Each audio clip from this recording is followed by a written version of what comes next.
Ready when you are. Alrighty, I'll call tonight's meeting of the Cpdc to order. Julie, do you want to go through the normal Sure. spiel about how the hybrid meeting goes? Yeah, sure. So hi everybody, welcome to the Cpdc meeting of Monday, July 11th. We don't have an audience here in person at the moment, so everyone who's attending is on Zoom currently. Typically, the way these meetings run is that the applicant will give a presentation or walk through their proposal with the commission, and then the commission gets a chance to ask questions, and then the chair will open the floor to public. If you have a comment you'd like to make on an application, you can use the raise hand feature in Zoom, which is under reactions, is that right? Okay, at the bottom of your screen, or you can just raise your hand, we're looking, we can see everybody. And we will acknowledge you and then you can make your comment. So I think that's all. Otherwise please remain muted. That's all from me, Heather. Okay, great, thanks. Hi, John. Hello, sorry. Katrina and I just literally ran in. So I think our first order of business is the sign permit application at 55 Hopkins Street. There's nothing for Katrina to read out for this one, right? No. No, not for this one. She doesn't have to read it. We do have Holly with us on the Zoom, and I can pull up some of the renderings if you don't mind, just kind of briefly explaining the proposal.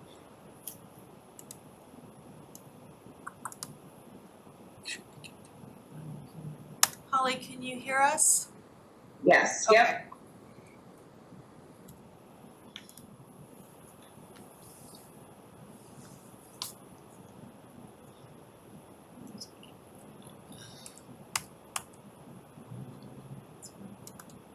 What's the source? Holly, do you mind briefly explaining the proposal? Yes, so we're proposing a sign, it's gonna be 2 feet in height, 6 feet wide, 1 inch thick PVC substrate. It's gonna be digital printed vinyl with laminate on the face of that, and then it'd just be installed below the existing sign that's there, with L brackets into the clapboard. And then as it does say, it's 54 inches height on elevation from the bottom of the sign to the ground, which is below the first story, which I believe is in the bylaws. And then I didn't note this on the proofs, but I'll just make mention that the existing signage that's currently there is 62 inches high by 80 inches wide. And then we'd be adding an additional 12 square feet, so that also stays underneath the, I think it's 20 square feet bylaw. So that's pretty much a very simple sign. There's no dimension to it. Like I said, it's just a digital printed face of PVC. All right, thank you. Any questions or comments from the board, the commission? Not from me. I did also forget to mention the color of the burgundy background is going to be the same Pantone color as the actual facade of the building as well. Okay, thanks. I have a quick question. What's the material of the existing part of the sign? Is that all wooden? Yeah, so actually I didn't make the sign, but from when I was there doing the site survey, it appears to me that used to be a window way back, and now they've closed the window up with wood, and then they added it's either a wood dimensional, that white cube with the theater face in it. That's a dimensional piece that's been added to that piece of wood that's blocking the old framed window. So it's actually structural as well as a sign.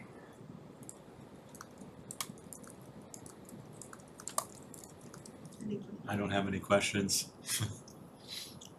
I know it's pretty clean and dry on this one. Yeah. Pam or Tony Yes, from the screen, yes. do you have any questions? Yeah, I'm seeing Quinnipiac Players. Your full name is Quinnipiac Players, Inc. Is that correct? Yes, that's not mine, but that's the owner and the client who's asking me to pull the permit, yes. Okay. Okay, and I tested it, I can't see it from here, but I tested it and qptheater.com comes up very easily, so that works. Okay, Okay, that's all, those were my comments. Oh, and I did have another comment.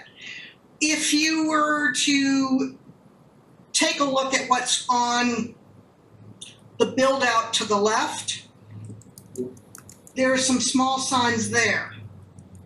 Yeah, well, I do know what they are. They are, they use them for the shows for the theater. They're just temporary choro signs that they put up with the dates and when the tickets are being sold. And those get changed out depending on the events that they're holding at the theater. Okay, That there. So yeah, they're just coroplast like lawn signs. They attach to the outside so people know which tickets they can buy at the box office. okay. Fine, no further questions on that. We're good. Good question.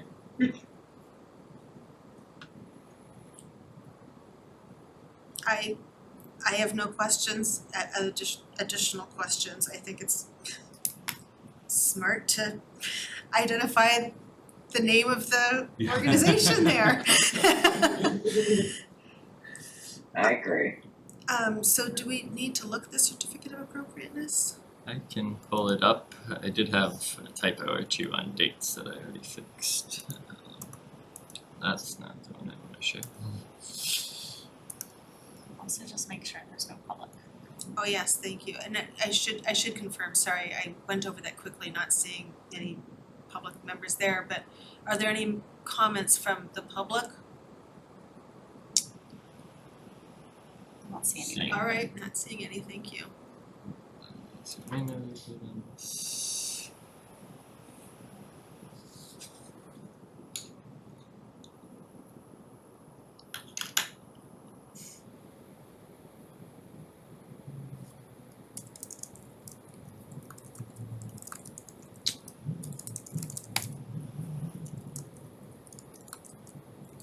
I have a quick question.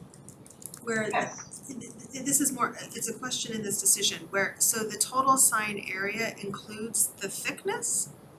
Sorry, it should be 12 square feet. Oh, it is there, okay, Doesn't necessarily include the thickness. all right.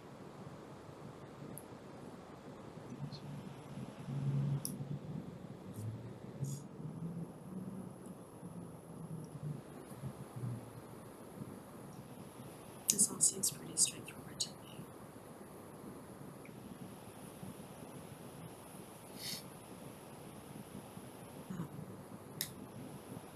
If the commission is ready, Katrina, you could probably move to accept this, approve it. I move to accept the certificate of appropriateness for the 55 Hopkins Street. You're gonna make me pronounce it. Poet Players sign, Cpdc sign permit review. I'll second. All in favor? We need to Do I need to do a roll call for the people? Please. Okay, so for Pam and Tony on the, do I do a roll call with everybody? Yeah. Yeah. Okay, so we'll do a roll call. Pam? She raised her hand, yes. Yes. Tony? Yes. Can you hear me? Yes, thank you. Okay. Katrina? Yes. John? Yes. And Heather, yes. Great. I will get you that hopefully as soon as tomorrow, Holly, and get you moving forward.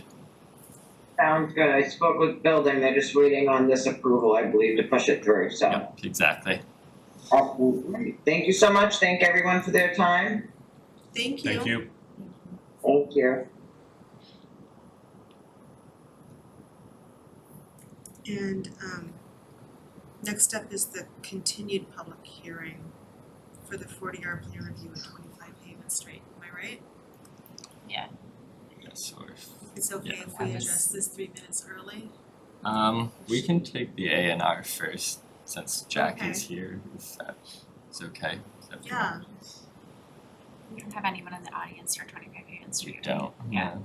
So, Alright, so let's take the A and R plan for 71 Franklin Street.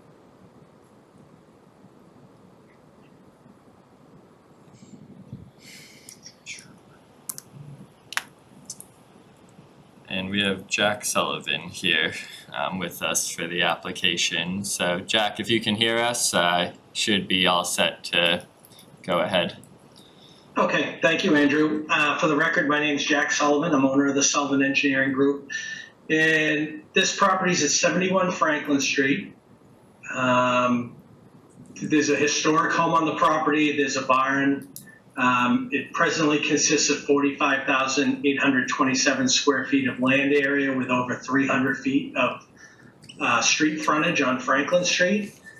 And what we're proposing to do is to break this into two buildable lots. One lot will contain the existing house at number 171 Franklin Street, and the other lot will contain the barn. And the existing house and barn, they meet the dimensional setbacks for front, side, and rear setbacks to the proposed lot lines. Each lot, Lot A, which will have the historic home on it, has 25,809 square feet. The minimum required is 20,000 square feet, so that meets zoning. And they'll have 202.79 feet of street frontage, 120 feet is required, so they easily make that. And then Lot B, which will have the barn, will have 20,018 square feet and 145.75 feet of street frontage along Partridge Road. Both Franklin Street and Partridge Roads are public ways. And if you look at the plan, you can see I show an 80-foot diameter circle. That's to demonstrate that each lot will comply with the lot width requirement. And that's about it. It meets all zoning requirements, so we're just looking for the CPD endorsement for this plan. Yes, Julie? I just realized I had a question. And this might be an easy answer for Jack, but I was just wondering, since you would be divorcing the accessory structure from the principal structure, are you using that clause in the subdivision control law that allows for structures predating like a certain time period to be on separate lots regardless of whether they're accessory or principal? I actually looked that up in the zoning. I didn't know if that still existed on the old carriage houses, if they predated 1910. I think what they're gonna do is market this, and they're hoping someone will reuse that barn, but it's gonna go for sale, and then it'll be whatever the buyers want. So I didn't include that into this plan at all. Okay, so you might run into some sequencing problems with this, like if you, depending on, are the structures on our historic inventory? I don't know if the barn is, but the house is. Okay, so I think the CPDC could go ahead with like you're creating lots and then Jack can work out the sequencing, which may or may not become a problem. Buildings are there. Right. Yeah. But I just wanted to note that. Okay, thank you, that's good.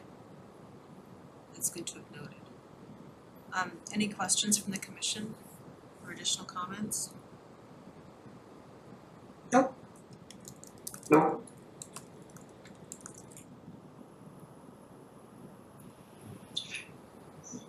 Okay, I don't have. Do we have any abutters present? Are there any abutters? I do not see No. anyone with their hands raised or And nobody in the room. and live, Pam, there's nobody in the audience here. No, I know that, but I didn't know if there was anybody else who has hands raised. Okay, Thank you. but an abutters list did go out, is that correct? No, not for an A&R. It's not required. Not for an A&R.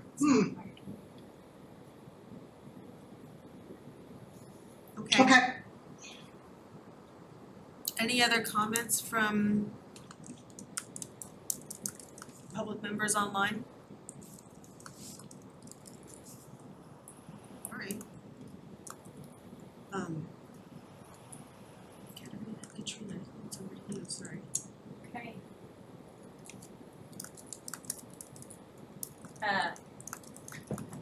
So what is this, just an endorsement, is that the word? Yes. Yes. All right, I move that to endorse the subdivision approval for 71 Franklin Street. Second. Okay, Can we change that just because it's an A&R plan, right? Okay, Friendly amendment to your motion. Just Okay. different than a subdivision. A&R because subdivision you- plan. Yeah, thank you. technically, so, Subdivision approval is not required. yeah. I was reading the wrong document header.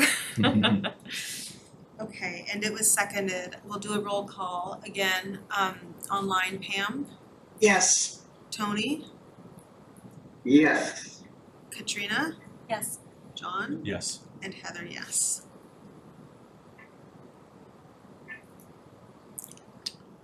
Alrighty. Alright, I think that's it. Jack Moving will right have to along. coordinate on Mylars and all that, but we can chat on that tomorrow. Okay, thank you for your time, board members. Thank you. Thank you. Okay, good night. Okay. Jack's shortest meeting ever. Watch, we're Zoning gonna be to talk spending about. 5 hours doing minutes. No, Jack's Oh, shortest, Jack's Jack's shortest. Alright, should we go back to the continued Yes. public hearing for the 40R plan review? And so what is our action here? Do we need to read in this request to the record? Yeah, and typically we have the Katrina, secretary do that's you. that.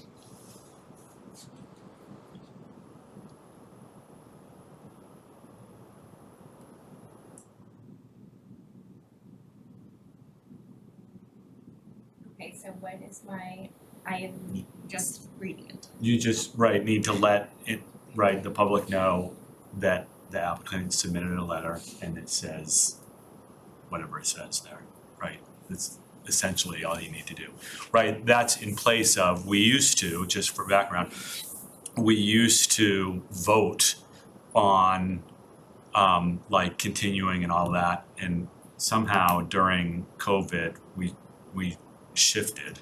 I'm looking at Julie because Well, you still vote on it. We still yeah, vote but because there of- was like this whole thing of whether we accept this or not. So Oh wow, you're like asking me to access a part of my memory. no. Yes.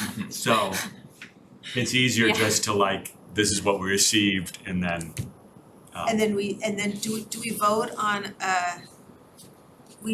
we still vote on the next date and time, Yes, you do. right? You So need to whenever vote on it's Yeah. continued. Date and time certain. So Yeah. we'll say that we received this letter, the applicant was requesting a continuance of the hearing, and Katrina, you can read what they wrote, because then it goes right into the minutes, right? Exactly. Okay, so we have received a letter dated July 6th, 2020, addressed to the Planning Commission regarding DSGD application 25 Haven Street, Reading, Massachusetts, Accessors map 16, lot 309. The letter reads, Dear Miss Adrienne, on behalf of 25 Haven Street LLC, we respectfully request to continue the hearing scheduled for Monday, July 11th, 2022 to the next available hearing date on August 8th, 2022. The applicant is undertaking revisions to the proposed development plans to address comments received during the DRT and initial public hearing. Please contact me should you require any additional information. Thank you. Respectfully, Joshua Latham. Right. So do we need to schedule a time for the next one? So we have a time slot at 8:30 on August 8th. So then we should move to continue it to that day. Okay, I move to continue, let me make sure I say the right. Move to continue the public hearing for the 40R plan review for 25 Haven Street to August 8th at 8:30 PM. Second. Question? Mhm. Don't we have a 7:30, 459 Main Street? Yes, at 7:30. So this Do we would think, be, do we really expect that to take a half hour? So Yeah. it would be an Optimistic. hour, right, 7:30 to 8:30, and we typically try not to schedule things too far apart in case like the first one needs to continue. And then we don't wanna have a Okay. big gap in time. We could pick a different time though if that's, I'm good with that time because of that, yeah, the issue. if we had, like, if the 7:31 continues, we have an hour to get through other stuff. Right. Before. Okay, I'm fine then. It's a good question. It's a good question though, Thank you. Tony. it's all like, we just plan, right? Yeah. Right. You can best laid plans. It's just balance Can't go up and and smoke. planning and being realistic, Right. yeah, so I appreciate that. Alrighty, any other questions or can I take a roll call vote on that? Do we have any questions? We did have someone join the audience. Actually, yeah, are there any questions from the audience? There are a couple more people there. Alright, hearing none, I'll do a roll call vote on this. Pam, Yes. Tony, Yes. Katrina, Yes. John, Yes. and Heather, yes. Okay. Great. Now what? We have several other topics under other updates and other topics. What would you all like to cover next? Do we do the lot It's release? a very interesting agenda. Yeah, if we could cover the lot release and also added to that after the agenda was posted, the same applicant submitted the surety agreement, tri-party agreement between the bank, the applicant, and what will be hopefully the CPDC. So virtually the applicant is getting closer to foundation and building permits on the 3-lot subdivision at 103 Sanborn Lane, aka Farmhouse Lane. They've hit a lot of the conditions prior to such and are working on the remaining items with engineering and planning as they get closer to full building permits. Lot release is one of those factors. The lot release needs to happen prior to building permit issuance, and then the surety should also be in place so that, you know, everything is covered. And I didn't get that electronically, but I can let you know right now that the surety matches the engineering bond estimate of $215,393.48. And talking with engineering, it should be noted that sometimes during subdivision processes, as items come off of the checklist, there could be bond reductions that come to CPDC. Engineering has said that might not be the case this time, even if items are hit, just due to the volatility of construction right now, that it does not guarantee that prices will go down. So they just wanted us and you guys to be aware of that they'll be looking at these very individually, as they always have, but even more so going forward. Okay, I think that's it. I think that makes sense. Andrew, you're letting us know, did somebody let the applicant know? I did, they were away. And About tonight or Yes. and Ryan or someone in Oh. the engineering probably told them about. if you meant about the Yeah. bond, yes, engineering talked to them Yeah. about that, yes, sorry. Okay. Okay, any other questions? Right, any questions from the public? Alright. So Katrina, I think, is it, are we vote to approve the Yeah, lot you, release? so you would make a motion to endorse, what is it, the Form K? Yep, Form K. Yep. Which is the tri-party agreement, like the surety between the town, the Okay. developer and the bank, right? The Um, the file says Form L? So that's the lot release. Okay, cause we have the So other document. but you have the Form K. Yes, We I do, do. yep. Yeah, payment application. Yeah. We have it. So But you just told us what the contents of it were, Yes. so. Can we do that in one motion, or do we need a separate motion for each word? I would do it in two. Okay. Yeah. Okay, I move to endorse the Form K for 103 Sanborn Lane, AKA Farmhouse Lane.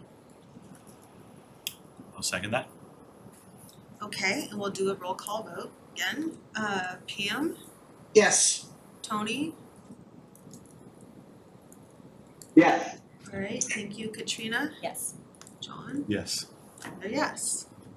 Okay, and secondly, I move to endorse the Form L for the 103 Sanborn Lane, AKA Farmhouse Lane, lot release request. Just to make sure that will be for all three lots, lots 1, 2, and 3. That's what I was gonna ask. 3 lots. Second. Okay, roll call vote, Pam, Yes. Tony, Yes. Katrina, Yes. John, Yes. Heather, yes. Now, if I could ask the three of you lucky to be here to please sign. Okay, So We're the lucky ones. so the Form K, you'll see signature lines here, and then there's 3 individual lot release documents to sign also on so we're the, signing 4 documents. yes. Thank you.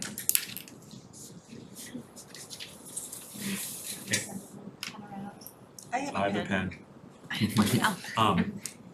Do we only need 3 signatures on those? That's why I said. Yeah. I'll wait there, yeah.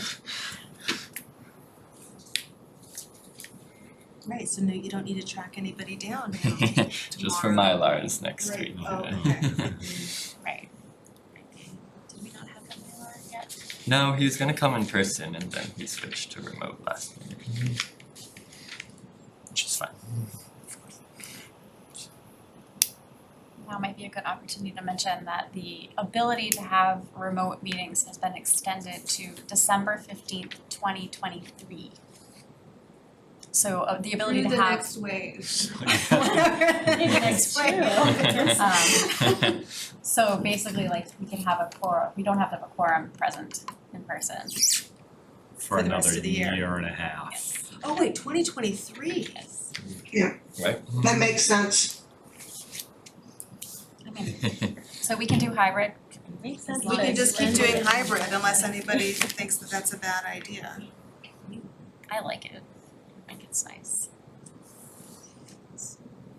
Julie and Andrew still have to come in, unfortunately. Yeah, that You don't could be here. You don't have to. Yeah, I mean, Someone needs to, it's to a lot drive to that. manage for one person, yeah. but Yeah. like, we like to be. Yeah, Yeah, and you've done it in the past such that one person is home and Yeah. yeah, like if Yeah. needed, we can do it that For way. sure. It's just a little bit harder to manage. Okay, yeah, it's not very neat, sorry. Alright, well, while John signs that, we've got potential zoning amendments, the Simon's Way Exploratory Committee, and a whole lot of minutes. What would you all like to cover next? Well, I wonder if we have some people from the public here, and I just am curious if there's a specific thing they're interested in. Actually, that's true. We do have, I don't know if you could hear Julie, but there are, I do kind of want to open the floor to anybody from the public who might be here just to make general comments, and if you're here just to listen in, that's fine too. But if there are things that you wanted to present or share with us, please speak up. And is it worth clarifying that neither the 459 Main Street 40R or the 25 Haven Street 40R are being discussed tonight? Yes, so for, I'll just say for Mr. Johnson and Matt and Andrea that if you're here to comment on the developments for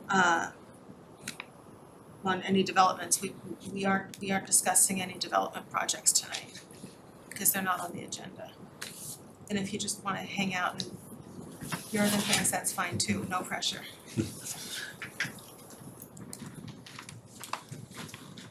Thank you.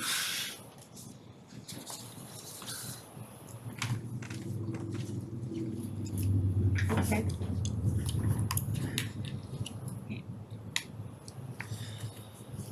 Alright.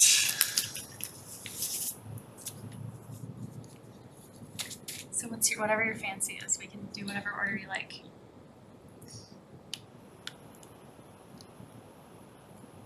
Well, why don't we just take it down the list that you presented to us, the potential zoning amendments are on the list next. Okay. So we're gonna pull up a little. Just this, yeah. So we provided a document that kind of outlines like some of the things that you had started working on pre-pandemic, some of the things you were working on last year that got shelved, and some things that may be upcoming. Do you wanna just, or do you want me to keep talking? Yeah, you can keep talking. Okay, so, and then we can chime in as needed. Yeah. Alright, so you might remember, we had started looking at the floodplain overlay district last year, because, you know, we were informed that we needed to make some changes to align it with the National Flood Insurance Program. We also were informed that we'd be getting new FEMA maps at some point in 2023, so you decided to wait on that one and do all the changes together. And then there was the adder that we were looking at whether it would make sense to allow more uses in the floodplain by maybe a special permit process.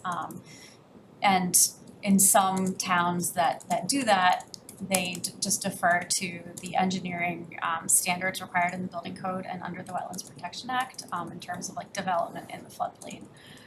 So if that's something that we would likely need to do in 2023.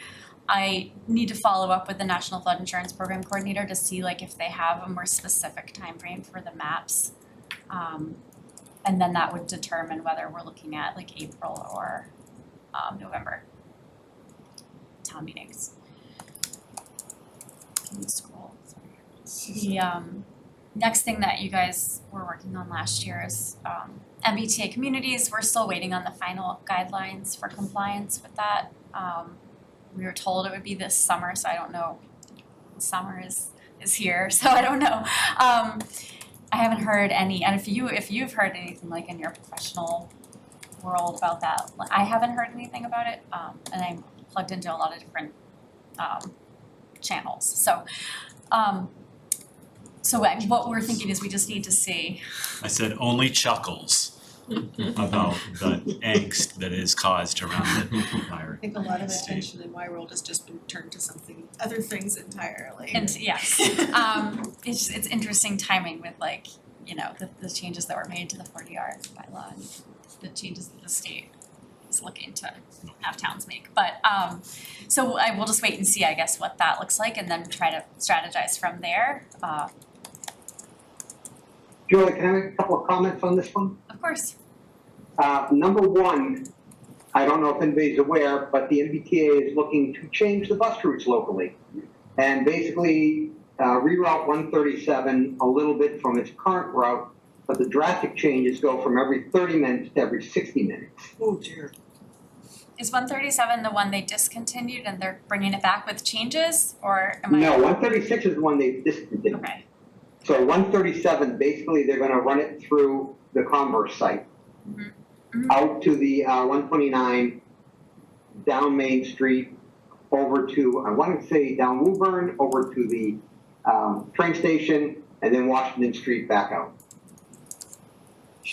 Yeah, I get emails about the like Better Bus, MBTA Better Bus network, and I just need to be able to attend one of their like seminars or forums to learn what they're doing here. So that's helpful to know, Tony. Thank you.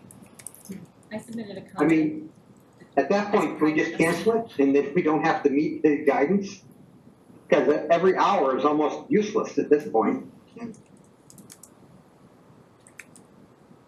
as a private citizen, I submitted a comment that we should get more bus service. My second comment is Stoneham is considering some changes along their main corridor of Route 28, their highway industrial area. Basically, the old China Moon restaurant, they're looking to make it a business and I want to say, at least 30 unit residential. They'll need a zoning change for it. It's huge. Yeah, one of the comments from the Stoneham planner, according to the newspaper, was that they all agree that such residential does belong along in the industrial zoning highway. And I'm thinking, that's wrong. You don't want to kill off all of your business and replace it with nothing but residential. If anything, you want your residential adjacent, but not replacing what could be a vibrant business. So my comment there was, it was weird that the quote was, we all agree, and going, I don't know if everybody agrees with that. That has to do with Stoneham, not Reading, but it just seems strange. So for the MBTA thing, I personally think we still just wait and see what the guidelines are. Yeah, I think there'll be a lot of changes, and it doesn't make sense to spend our time until they get their act together. And we don't even know if we can comply with their request to put 1,500 more units in. That's right. This is not buildable land. Actually, we can comply. How? You would allow the smaller unit, as smaller residential lots, to actually have a higher density. They don't have to be nothing but large, 40, 50 unit developments. They're just looking for basically a 3 residential development. And if you look around, there's plenty of older houses on smaller lots that actually have 2 or 3 or even sometimes 4 units. So we'd have to retrofit in order to comply. We would have to Well- allow for potential retrofit or for potential like by right 3-family. It's not about production of units, it's about zoning to allow. Okay, that's better. Yeah, I think it's worth taking another good faith look at it once we know more, because and I see you have noted like that the housing production plan may help, because I do think housing and affordable housing is still an issue that luxury apartments alone can't solve.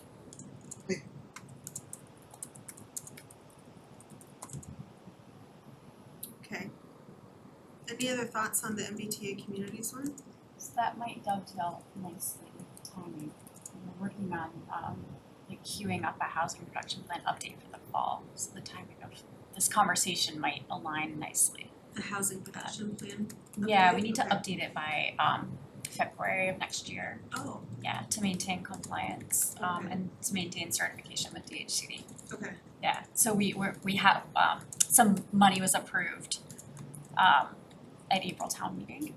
Right. And we're like we put an RFP and we're working on getting a consultant lined up for that. It'll be more of an overhaul or more of a deep dive than the last update we did, because we have like new census information and maybe some shifting focus here in town, so. Alrighty. So should we keep going? Yeah. Doing a lot. Love it.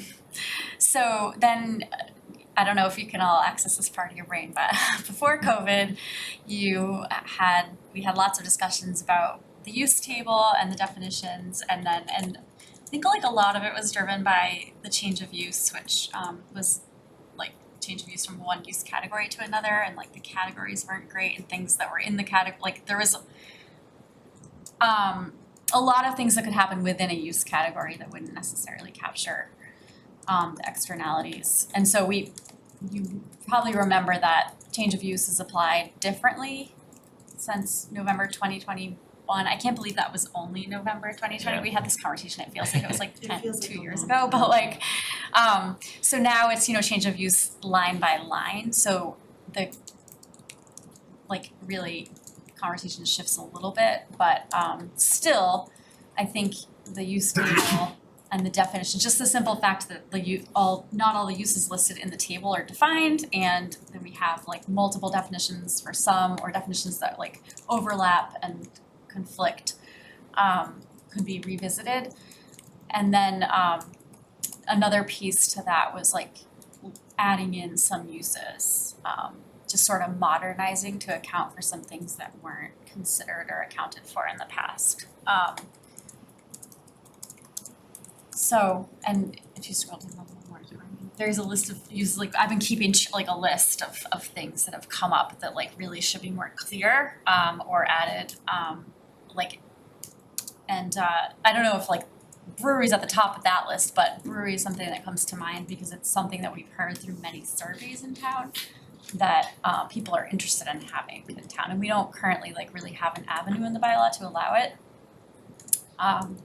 And it would need to be defined carefully and distinguished from the bar, tavern use and definition. So Andrew's done some research into that, and other towns have like established brewery zoning in the not too distant past, that we can kind of pull from and get examples. And then Nick was always saying we need to like make the life science biotech, make sure that we have that like well-defined and incentivized, and so not just even in the use table, but just like looking at like if that use were allowed, like what would be the setbacks, like what are, so that we don't miss opportunities. Congregate living, we need to clarify the protections for that type of use. Home occupations, we don't really talk about like in theory a home occupation would be like something that's like obviously accessory to a residential use, right? And there definitely is some gray area there. Town council has in the past suggested that we might want to clarify when something sort of slips into more of like a light industrial kind of category. It doesn't necessarily mean it's obviously or readily accessory to a residential use. Firearm sales, that has come up because I've gotten lots of inquiries actually about that. And I think that there are some regulations like at the federal and state level for that as well, but we probably should have something in our bylaw that clarifies like whether we allow that in town. What types of inquiries are Like people making? retail firearm sales in town. People are looking to open that type of Yes. business, okay. That's correct. And if we're silent on it, I just did a word search in our bylaw, and our bylaw doesn't address it at all, right?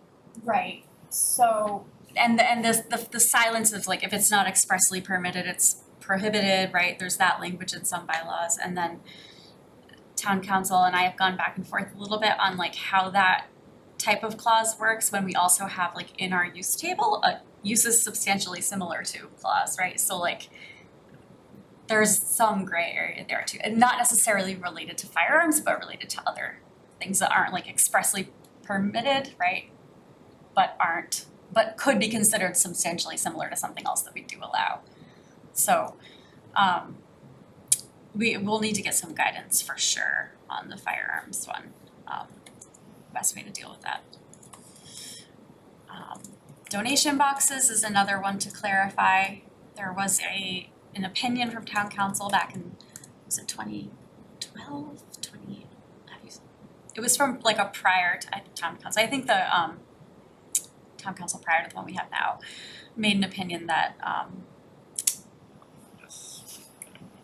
that we don't have to allow them in town based on zoning, but it's just been a little hard for us to stand behind that based on zoning, we don't really quite understand that. Okay, I will say that linked with the outdoor Yes. storage, which we changed and modified and all that, so anything that he said based on that, which I think was integrated into that change back then, right, has sort of been, I don't wanna say been undone, but certainly has been tweaked, and I don't know what that that means now, right, but it's a different world because we changed that outdoor storage right. component, so. I'm not sure that prior language about like, was it called open storage or something like that? Or in the past, I can look at it, but I'm not sure that it specifically mentioned donation boxes either, but like I do think that link was made. That was Yeah. that's where it was all Yeah. circling around the same thing. Right. And then there's been some talk about allowing, so in the planned unit development industrial district, we allow residential use. We allow different types of uses, but it's a little unclear whether we allow them together, right? So mixed use, if that's something of interest, just trying to clarify that, and then also looking at like if we were to allow, like we do allow housing in PUDI, it's not at what's the FAR, what is the problem? Yes. It's not at an FAR that like we've heard is even close to workable, but like maybe that's by design, you know, that is an industrial area, so just a discussion around like if we are limiting the amount of housing growth downtown, like where is housing gonna go? Do we wanna try to plan for it in other areas? And there are some sites in the PUDI or industrial district, like over in the Eastern Gateway, that might be ripe for redevelopment at some point, in the not too distant future, so. And then short-term rentals, it just keeps coming up. I've done a lot of like research into it, talked to town council about it. She's very well versed in it, has guided a bunch of towns through it, just being clear on that. And I know like there was an instructional motion in 2020, like kind of like, what's the word? Directing the select board, Board of Health and Cpdc to kind of have a conversation and like figure out what we want to do as from a policy perspective. And that conversation hasn't happened.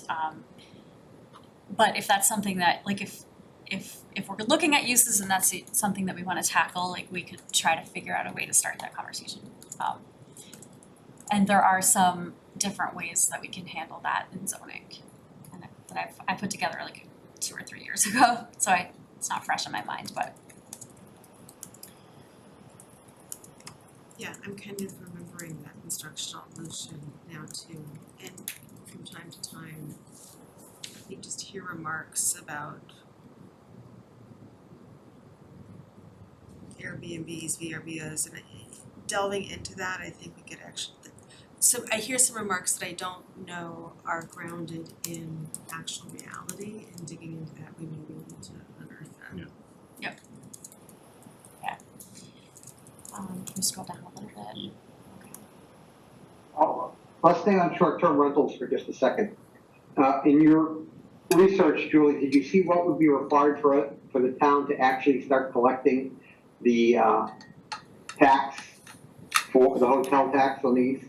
I'll have to follow up I'm with you pretty on sure we're that. allowed to. Yeah, we are, and I'm pretty sure we are too, and I'll have to, I don't wanna misspeak, cause it's been like some time since I've had these conversations, but I do have some information on that I can provide like for the next meeting, Tony.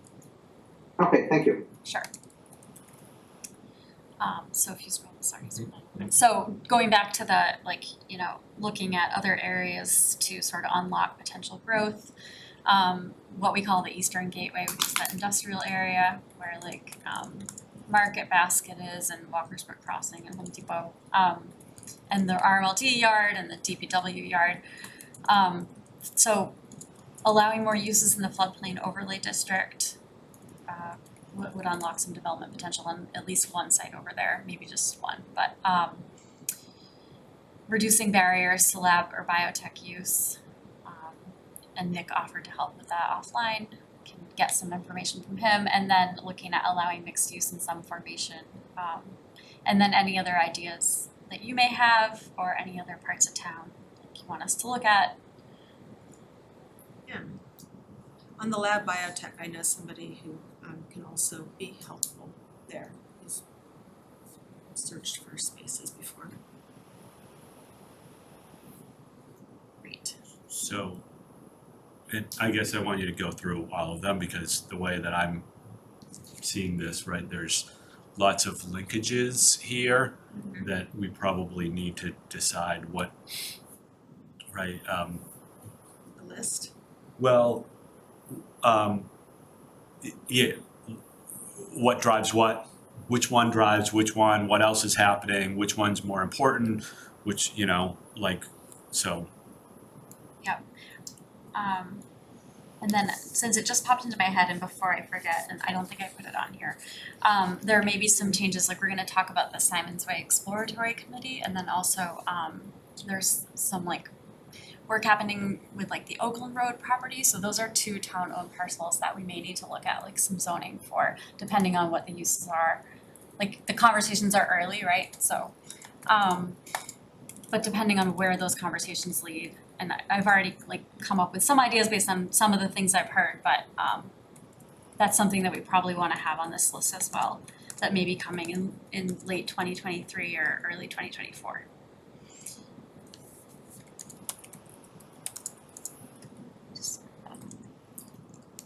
I think I know what you were saying, where it's like this is a list and there's some areas where we can bring some of them together.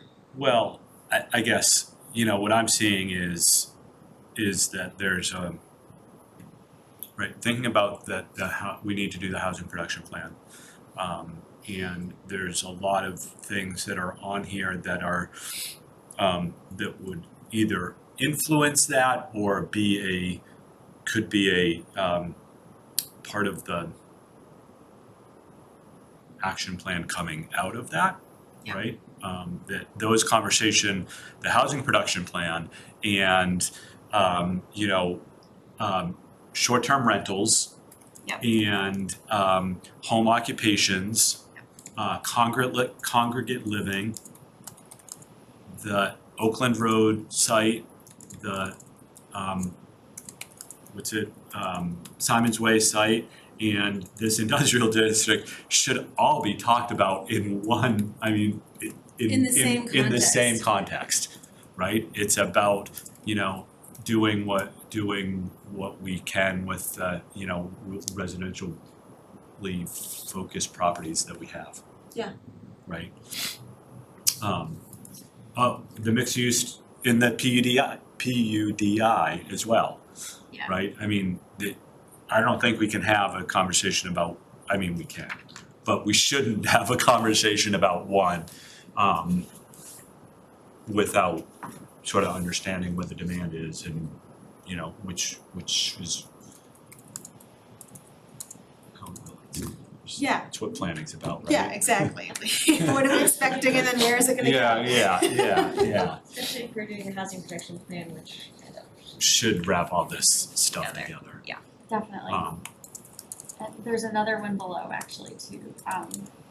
Is Mary Ellen with us? In the two-family definition. Yeah, so we've been asked to like look at that as well, by a resident who's not currently on the Yeah. call, but may join at some point. Yeah, it is, it's all wrapped together. It is all wrapped together. When you this says for the two-family definition, how we name them accurately, what something beyond naming a property as naming a structure as a two-family structure? So, what's it called? What was the term that was used, do you remember from the email? is it like a more inclusive way to say family No, situation? it was a more, I believe, like, so the concern was raised because of the way one essentially what we would consider a two-family under the building code and under the bylaw was being marketed as like an attached single Single family. family, yeah. And Oh. so there I was. think I It's know the where that the- is. Yeah, I'm One trying that's to under remember, construction this is right like- now? Yes. Yeah. And I walked by that sign and I was like, what is an Yeah. attached single? I Like I ran can't, by that like I sign. thought about it actually So for a it's just while. I think it's I ran by What is that. I that? thought about it all morning. I thought it was a typo. What's an attached single family? I think it's a fancy way of driving up the asking price, right? Because like essentially they share one common wall. It's like it's essentially a duplex. So it's actually two attached. Yeah, and they're single attached by families. like a shared like, you know, fire I was separated wondering wall, about which is that. like, cause I talked to the building commissioner about this, so I was like, is this different? Like, and he was like, no, it's really like the way that they're all designed. All the duplexes and two families are designed, they like share a wall. Yeah. And there's certain requirements under the building code for that, and you know, so there was some concern about like, should we be like, is it meeting lot coverage? Should we be having different like setback requirements and things like that for something like that? So I was hoping the resident would be here to kind of more elaborate on her concerns, but No, I get it. I actually thought I want to come back there, Yeah. but I'm so tired from running up this hill and Yeah. look at what's going on there. yeah. So we have the building permit plans, we You and I can probably show do. you like Okay. but by all accounts, like the building commissioner considers it a two-family, and it seems like it is pretty standard to what he's seen for most two families in terms of construction. Like it's like they might be building one side first and then the other side, but like it's the same Thanks. essential. We probably spent more time than we needed to on that. but- Yeah, I mean, so that was my take on it, was just like it's like It's the latest marketing. like if people are looking for a single family, it'll pop up in their feed, Right. right? You know what I mean? So Yeah. Ooh, attached. you know, like, and then it's like, ooh, what is that? And it creates interest, or like, you know, Right. until they realize, oh, it's no different, and we don't wanna pay that, or whatever, I don't know, maybe they do, new construction, who knows? Okay. Right now, we do allow accessory apartments, but up to 1,000 square feet. Or a third of the principal dwelling, whichever is less. Right. Correct. So a maximum of 1,000 square feet. Right, and so the two family circumstance in a single family district is allowed, like if it was like a two family always, right? It's like a Right, use yeah. that's been there always, that's really like, and I guess footnote 1, right? Right, Of the footnote use 1 may table. apply, yep, that's it. Where they can take like an existing structure and carve it into two and like add a little bit, Yeah. So are you saying that the house that's going up, that's being marked, that's a duplex,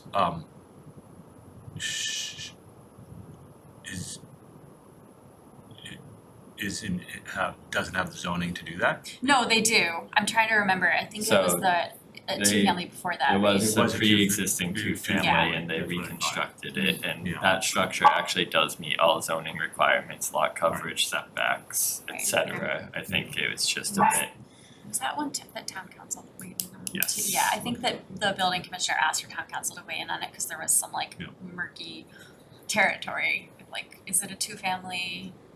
But yeah, so maybe this kind of dovetails with the non-conforming uses and clarifying like how to regulate them. I think there's just some shock that didn't need an approval process or review process just due to the size, but it was conforming, and so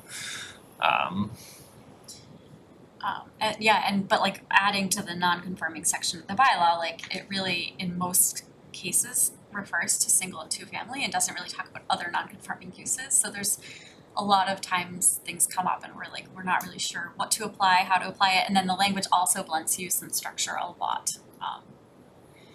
So I know like our building commissioners had a lot of trouble, like over the years have had trouble, and we've had to get town council involved a lot in like figuring out which section to apply and what, and some of the like, I don't wanna say it's like tenuous, but some of it seems like it could be an attenuated like. Well, and then some of our town councils have created further problems by not differentiating between those two things. Between use and structure? Yes. We haven't always had good town councils. I've heard that. I've only been with the town long enough to experience one town council, so I don't know, but I have heard that. Yeah. So so just we have Brett Bennett is our building commissioner. He's been with the town for just over a year. And he's working with all the building commissioners that we have that are like the part-time inspectors, right? And they all, give us things that are like, this is really hard, we don't know what this is, and we always ask, like, are there things in here that we could clarify, like, that would make, like, your job easier, or just, like, understanding what the history is, how to apply it, like, so we don't always have to get town council involved when it gets, like, tricky. Yeah. And so this is, like, a list of things, that, is there anything on the next page, or is that it? I think that's Okay. There is, but that's other stuff. But so the corner lot one too, do you wanna mention that? Yeah, so that's also come up kind of through the building permit process at times where historically, and I shouldn't maybe say historically, but we do try to apply a front yard setback on a corner lots where you have frontage on both streets. However, that's been debated in the past, and if that's really how that should be applied. And then if so, what about the remaining two setbacks? Typically a normal square house is 220 feet front, rear, 15-foot sides. Now, and while we try to be fair, it's questioned if we allow two 15-foots on the other two sides of two corner lots, so that it's not 3 20s and a 15 or even 4 20s at time, rear opposite front. So it's kind of just not been clarified. We have one definition that we think we can point to the front yard dimensional controls, but it hasn't really been confirmed as such that way. So it just kind of, a lot of other municipalities have specific corner lot dimensional regulations, and we might just So like it's clear if you're on a corner lot, you Yeah. have two Right. fronts and two sides. Or, you pick one front and then the other two are sides, and the one opposite the front is the rear. Like, we just, our language is not clear. Okay. Okay. So. Makes sense. So Julie and Andrew, is there a priority to these that you would recommend? I think it's like a little column A, a little column B, I don't know, I mean, we're looking to you for guidance on like what you wanna undertake. And do you wanna scroll down, cause there is, Yep. it's part D, right? There's, Or, yep. there's more of And this. then there was a little bit more, right? Yeah, the sign bylaw and the parking bylaw, those two are kind of, I don't know which one irks me more actually. But I'm gonna say we're good with parking. In the short term, Really? like let some stuff work its way out, Yeah. and like if it doesn't, then we can come back to it, and we'll have to come back to it, but like let's let some stuff play out. I'd be fine concurring with that. okay, And although I'm gonna say, although the sign bylaw I know is quirky and hard to work through, it also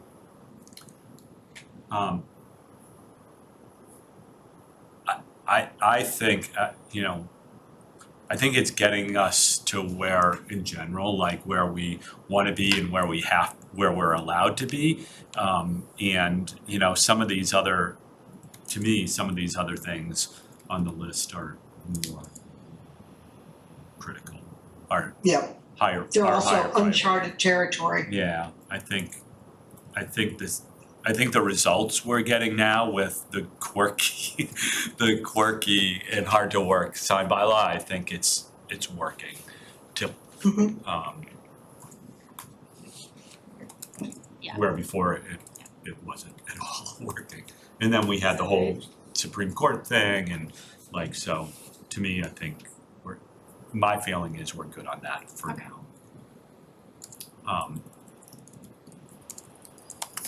So, go ahead. I'm gonna So, say, my other, right, and we decided to take this up before we talked about Simon's Way thing, which is moving forward, right? But I guess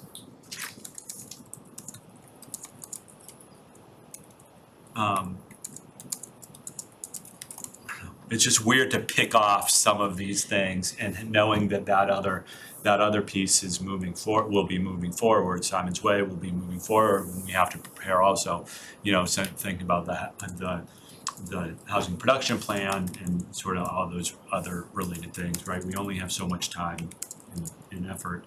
But is there something that seems like there's also the housing component of all this isn't necessarily something that we can dive right into? And maybe there's something more economic development related that we should do up front while some of that sort of brews up a little bit, and see if we can take some of the housing stuff on a little later. Or is there some things like the Airbnb kind of thing, which sort of getting a solid understanding, so when that comes up, we're good. I don't know, just putting ideas out there. Yeah, I'm thinking about this too, because I'm a little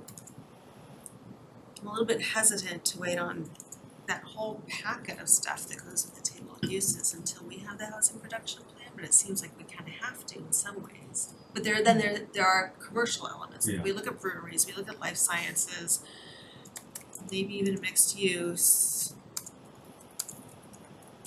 Maybe, and then other things that have to do with, I'm also thinking about how do we parse these out so that we can make progress on some things while we're ultimately going to be informed, it sounds like, by the housing production plan. Right.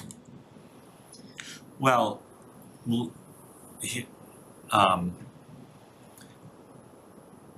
the ones that are separated out to me are A, B, and E in your top lists, the brewery, life sciences, and firearm sale, right? Almost all the rest of them are really, have it, yeah. And so Sorry, have a linkage, to, even the Okay. donation box one you see. the donation box, Can I circle that one too? Yeah. yeah. Okay. Yep.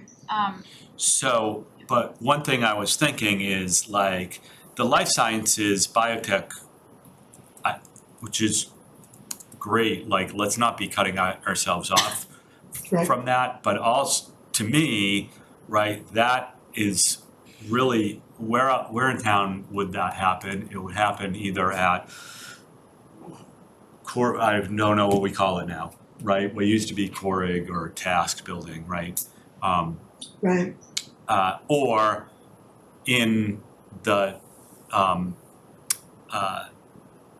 industrial, the Eastern Gateway, right?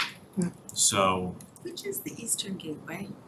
It's it's like Walkersburg Drive, right, Okay. on both Yeah. sides, and there's some town-owned land like to the south, right, and then there's like Home Depot and stuff to the north. Yeah. Okay. It's kind So- of it's kind of a triangle, like but like Okay. I was thinking like the property back behind the Corig building, right? Yeah, yeah. Yeah. So like to me, sort of planning for that whole thing, right? Like to me, that's when we would take that on, when we take on the life sciences kind of zoning. I'm not sure we can do that while something's happening, while we're trying to plan for Oakland Road and for Simon's Way. Too much. I think that's too much. I mean, I'd love to do it all, but right. So I'm not quite clear on the time frame for either of the town-owned properties. The charge here talks about like recommendations, development recommendations to subsequent town meeting in November 2023, and I don't know if that would go hand in hand with like a zoning change, or if the zoning change would then come after that. Like there's still a lot of unknowns, I think, at least in my mind. So I think your point is heard, definitely, but it might be good to like pick something that you know you wanna do and like we'll just get working on that and And if we need to pause on it, yeah, because in the meantime, I probably should have done the Simon's Way one first, but in the meantime, there's going to be this exploratory committee around Simon's Way, stuff, planning, scoping, all of that will be happening around the Oakland Road area. We don't yet know what will be required of CPDC, right, yeah, it's a other than little, representation on the Simon's Way project. right, Exploratory committee, so we could get going, I mean, kind of like when we start, I think it was it pre-COVID, is that what you're saying? It was like around the time that I started, we were talking about that use table. yeah, Some of these other amendments, and then we just paused on it because stuff happened and we had to focus on other things, so we Right. could at least, I think we could at least take some of those commercial things and maybe get moving on scoping some of those things out, and if we can't finish it because Simon's Way requires our attention, then we at least have, right, taken made some progress in the made some meantime. progress on Yeah. it. Cause some of the things too, like I think, like the congregate living, like there's, it's like a protected use, right? So the language we can add to the bylaw could be pretty clear on that. Like some of these aren't necessarily Totally residential. big discussions. Yeah. And they're things that like we have to provide for. Bless you. So those we could like probably pretty easily like put together like some options, or maybe there's only one option. Yep. Short-term rentals, I have a document, I kind of outlined some options already. It's just a matter of like, what's the policy? I know they can limit the supply of like affordable housing or achievable housing. Like if someone opts to use their house as a short-term rental rather than like have an actual renter. Okay, So they can have kind of a chilling effect on that, so that, like, it's a whole policy discussion, obviously also not up to me.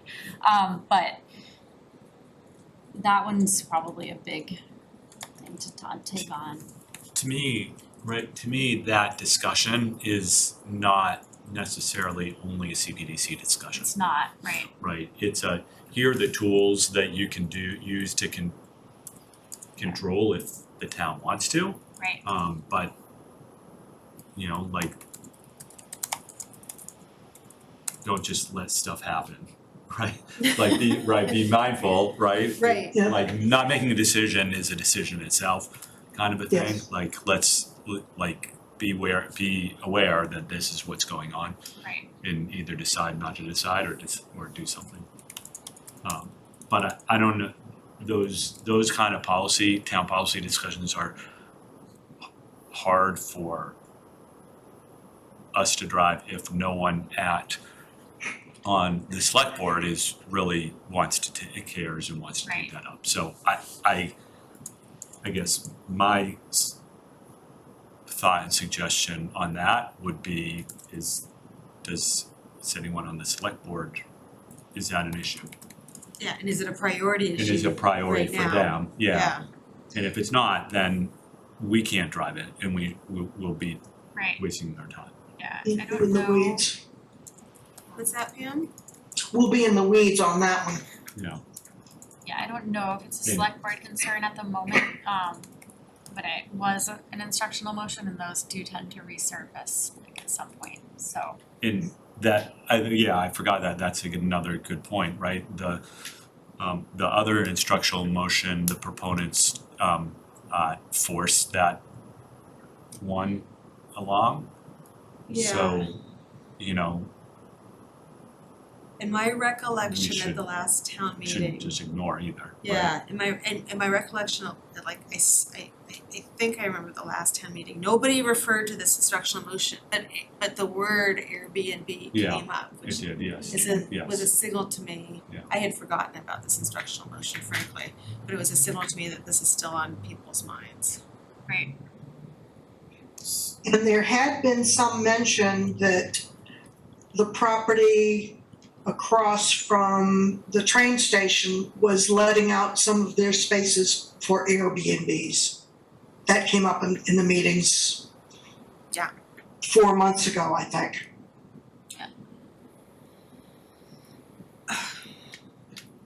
Okay, so because that's an instructional motion, should we make some sort of communication or to the select board, to the Board of Health, of is this something we wanna work on together or let it lie? We're probably not gonna let it get, I we're mean, probably not going to get to let it lie for very long. I personally feel like the return for effort on that for the community isn't going to be as great as some of these other things. Correct, right, but But it's an instructional Yeah. motion.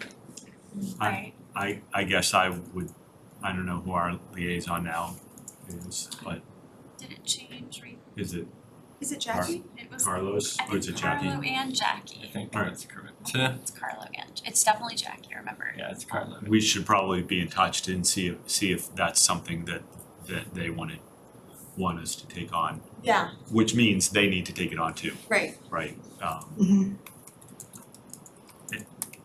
And I guess I would also, wasn't an instructional motion, but the firearms sales is another one that I think we could,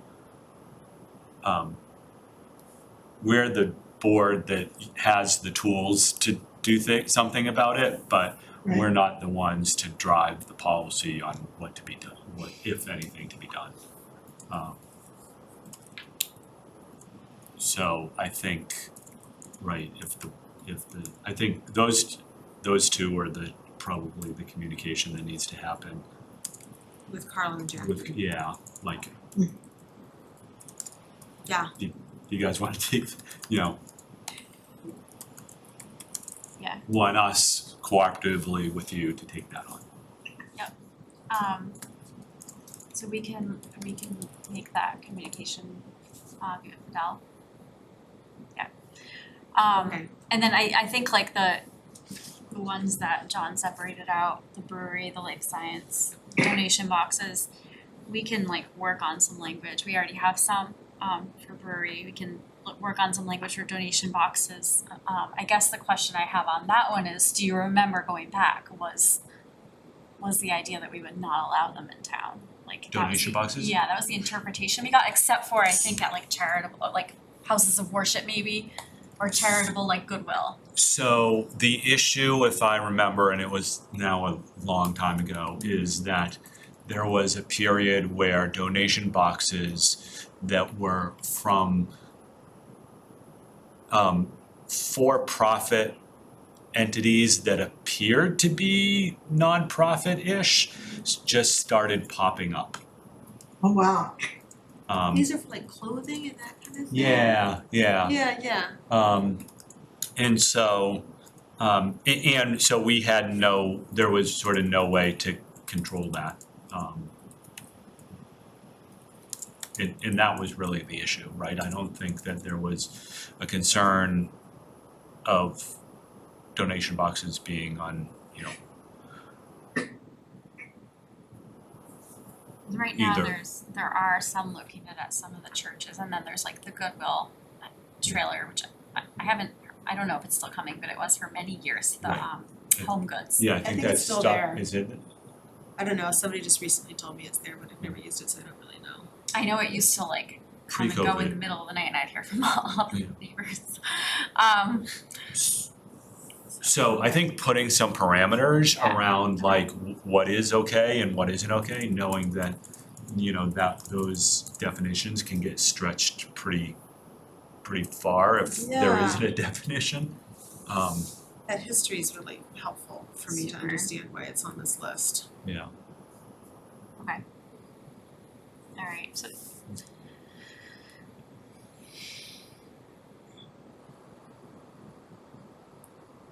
So And I think then- we're honing in, I mean, not to jump around too much, but I don't want to overlook going back to the floodplain overlay district. I think that ultimately that's still a priority, but again, I still feel like we can't do that until we have the Yeah. updated FEMA maps. So Yeah, I don't mean to be jumping around too, I'm kind of like crossing some things off so that we can focus, if others agree, so we can focus on I what we've agree been with that. talking about. I agree with that. And the same with MBTA communities, like until that, it's just not right for us to work on that.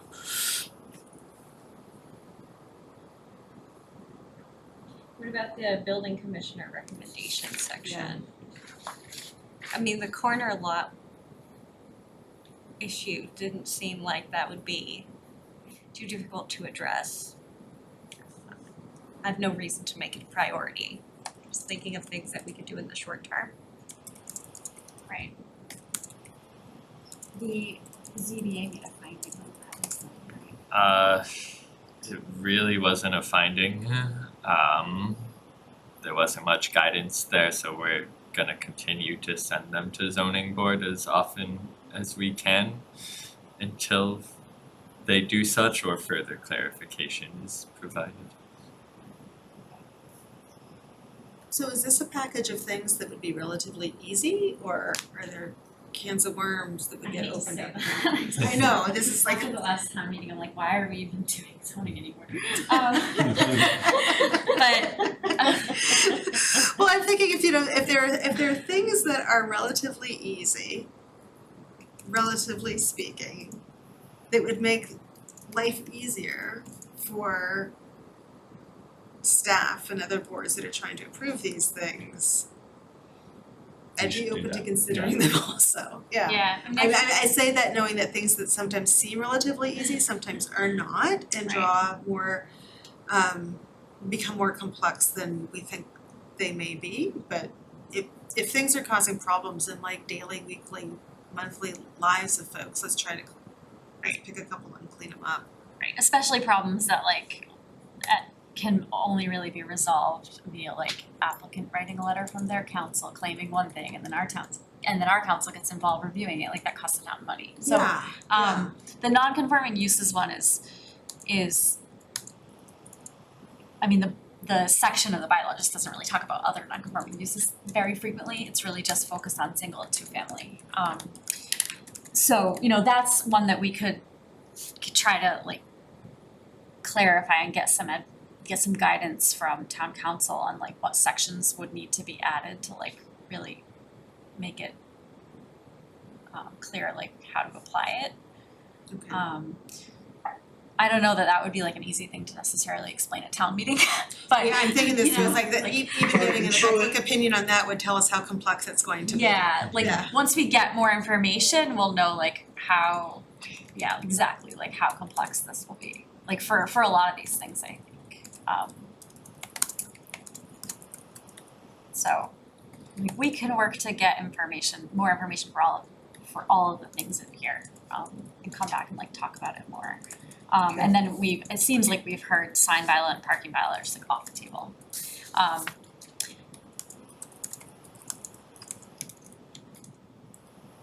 Yeah. And then if there's anything else that you're thinking of, like if there are other uses, like, you know, I'm sure there are other things that we could be like looking to include in the bylaw somewhere. And we can look to some other towns that have like recently updated their uses, and see if there's anything that we think would be like really important to have here, cause like it's like maybe a viable use or something that could happen already. And then if there's anything you guys think of, like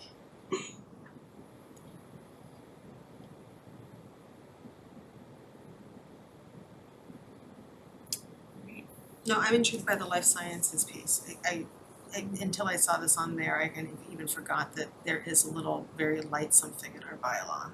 yeah, and you started looking into it, right? Yeah, so Reading is a silver ranked community actually under the Life's Mass Bio. Blank on all the terms that they use here. What does that mean? So there's, let me see, I can, Yes, do you want a screen share? yes. Okay. So there's a list of bio-ready communities and there's bronze, silver, gold, and platinum. Reading's currently listed as a silver, because we meet a few of the criteria for bronze and platinum. So water and sewer being available, allowing by special permit, and having a contact is a bronze community. And then silver, Reading reaches, we do allow it by right, I believe, in some areas, and then we meet 2 out of these 4 here. So we aren't far behind. I actually think that what helps the gold and platinum ranked communities is what they call pre-permitted and pre-approved development. I think Burlington went through town meeting for 4 individual parcels. I don't think they were municipally owned. I don't believe there was a partner there, but they went through a town meeting process to kind of pre-approve those uses and development, and that helped them get their foot in the ground and kind of make development aware that Burlington's on the map for such, so that really helped them get off. And I don't know that we may do the same here in Reading. So there's Woburn. Woburn's another one, and I believe I was looking at Andover as well.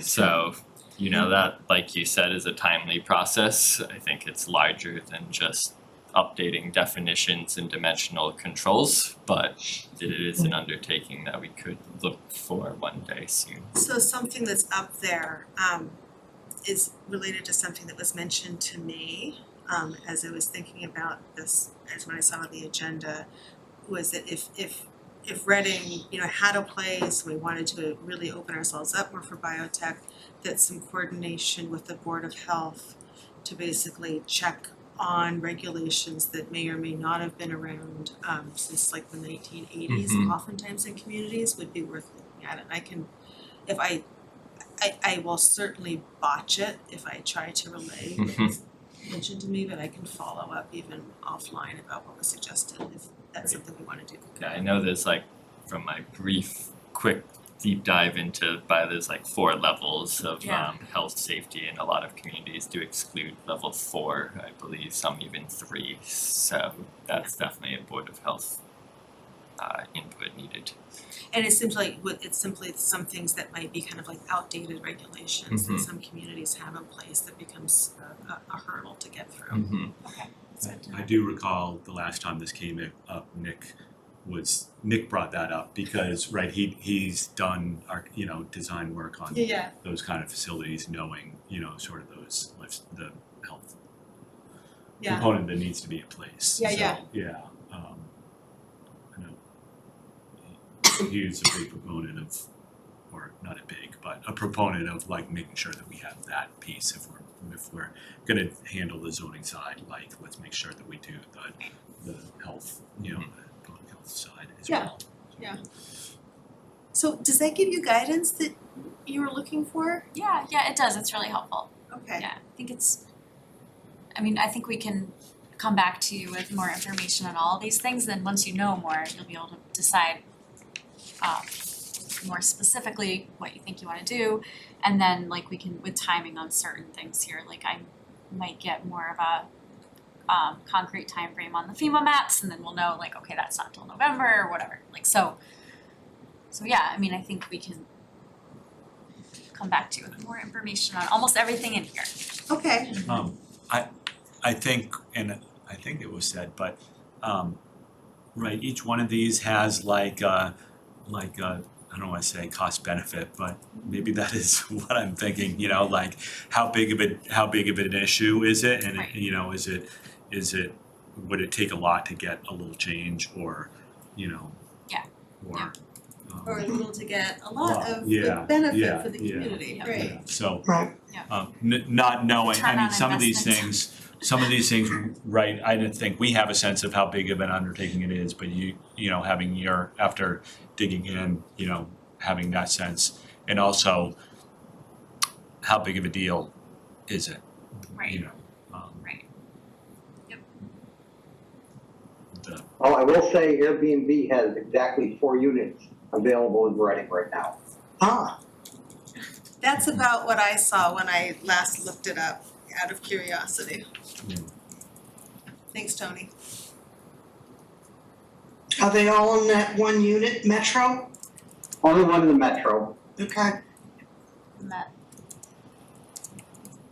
Okay. Alright, great. That's helpful. Okay, should we move on then to the Simon's Way Exploratory Committee? Sure.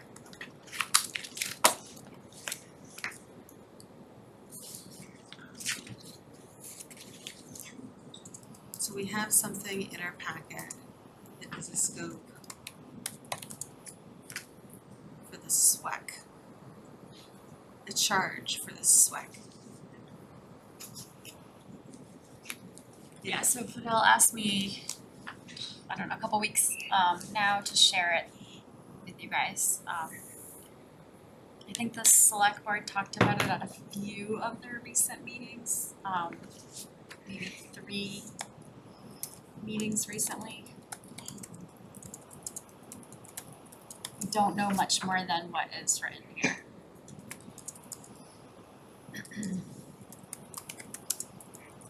And this is the piece of land that town meeting voted to purchase. It's over there by the skating rink, right? Yes, so it's like south of the Burbank Arena. And it's, a lot of it is wetlands. There's some topo, so it's like a clear upland portion. And it kind of a narrow upland portion, if I remember. Yeah, so Yeah. it's like a long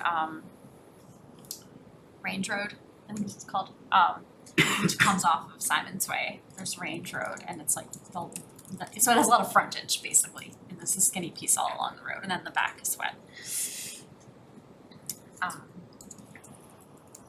just pull up the site real quick. So is this a request for CPDC to appoint somebody, or is this just an informational update at this point? I think it's just an update to like alert you that like someone from CPDC would need to participate in this committee. It's not supposed to get underway until December, I think. That's what I saw. Yeah. So and it would go till August 2023. Great.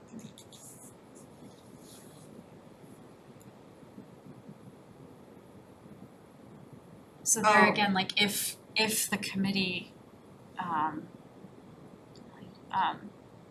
actually does extend to that date, like depending on how much is known by that point, like that would be a tight turnaround to get something on the November town. I mean, that would be an basically impossible turnaround to get something on the November town meeting warrant. Like if the committee knew pretty quickly like what it was they were thinking of, like, you know, then we have more time to work with, but And I actually said that the committee would sunset on at the end of June 2024, which gives some time. Yeah. Slippage time essentially. right.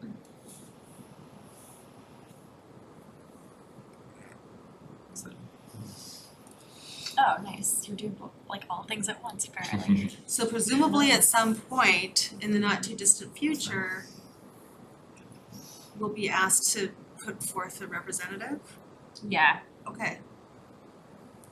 I was just asked to share it at this time, I believe, so, but, so just, I guess, like, for y'all to start thinking about it, like, if it's something you're interested in, being involved in.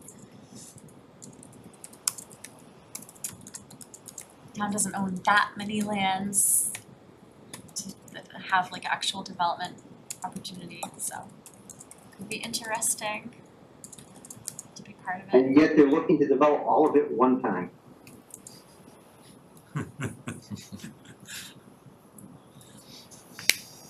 Yes.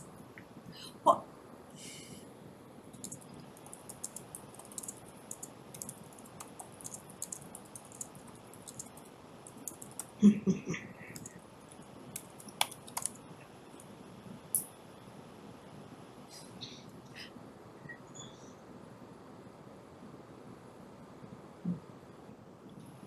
yeah, I'm just remembering when this went through town meeting, some town, ideas that were put forth by town meeting members as potential uses, and that's why we should purchase the land. And I don't know if those ideas have been fleshed out any further, but they really did run the gamut, and the membership seems to reflect that. Right. Do you have a sense of when we'll be asked to appoint somebody? No, I don't.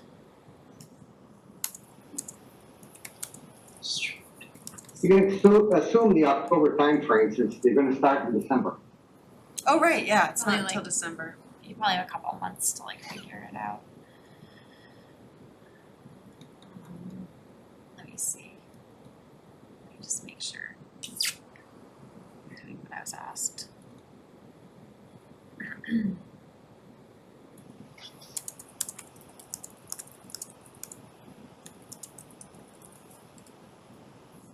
Sometime this fall, we will reach out to the committees mentioned on the charge and ask them to appoint a representative to join the committee. Yeah. And then if you have any questions or concerns, you can reach out to Fidel directly.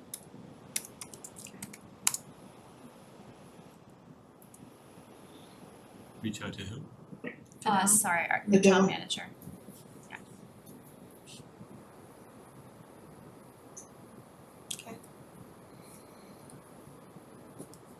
Anybody have questions?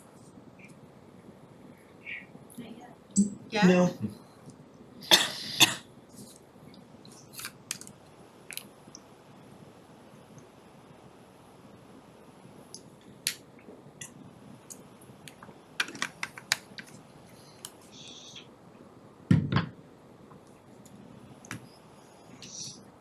Who then staffs a committee like this? Oh, we're listed.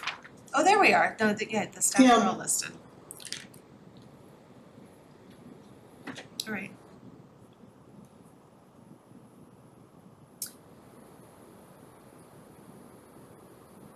So that's a good update. The only thing that's left on our agenda is minutes.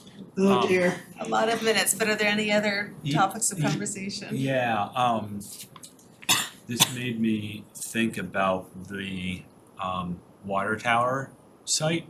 Yes. So for those that haven't been on that side of town recently, right, it's being demolished or taken down, I guess. But so progress is being made. There's the cell phone tower that went up, and I will say that I had pretty bad coverage, cell reception for a little while, and I didn't quite realize what was going on until I then saw the tower up. So like, Like, you it's know, about to it get was all better. in transition, all good now, but there certainly was some issues there. I assume that's what it was from.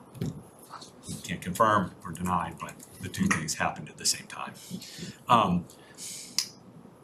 What I wanted to bring up was, you know, coming out of that decision or that discussion, I should say, was the idea that, you know, once that's all done, the other part of the property would be, you know, some sort of public open space would be created, and that we Right.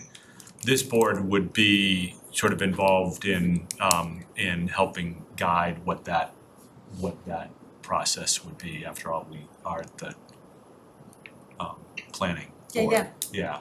And that was a big topic yeah. of discussion while we were Yeah, discussing yeah. the project. And so, right, I don't know, because, you know, most planning gets usurped by the Board of Selectmen or the town manager or, you know, other staff, other boards that have different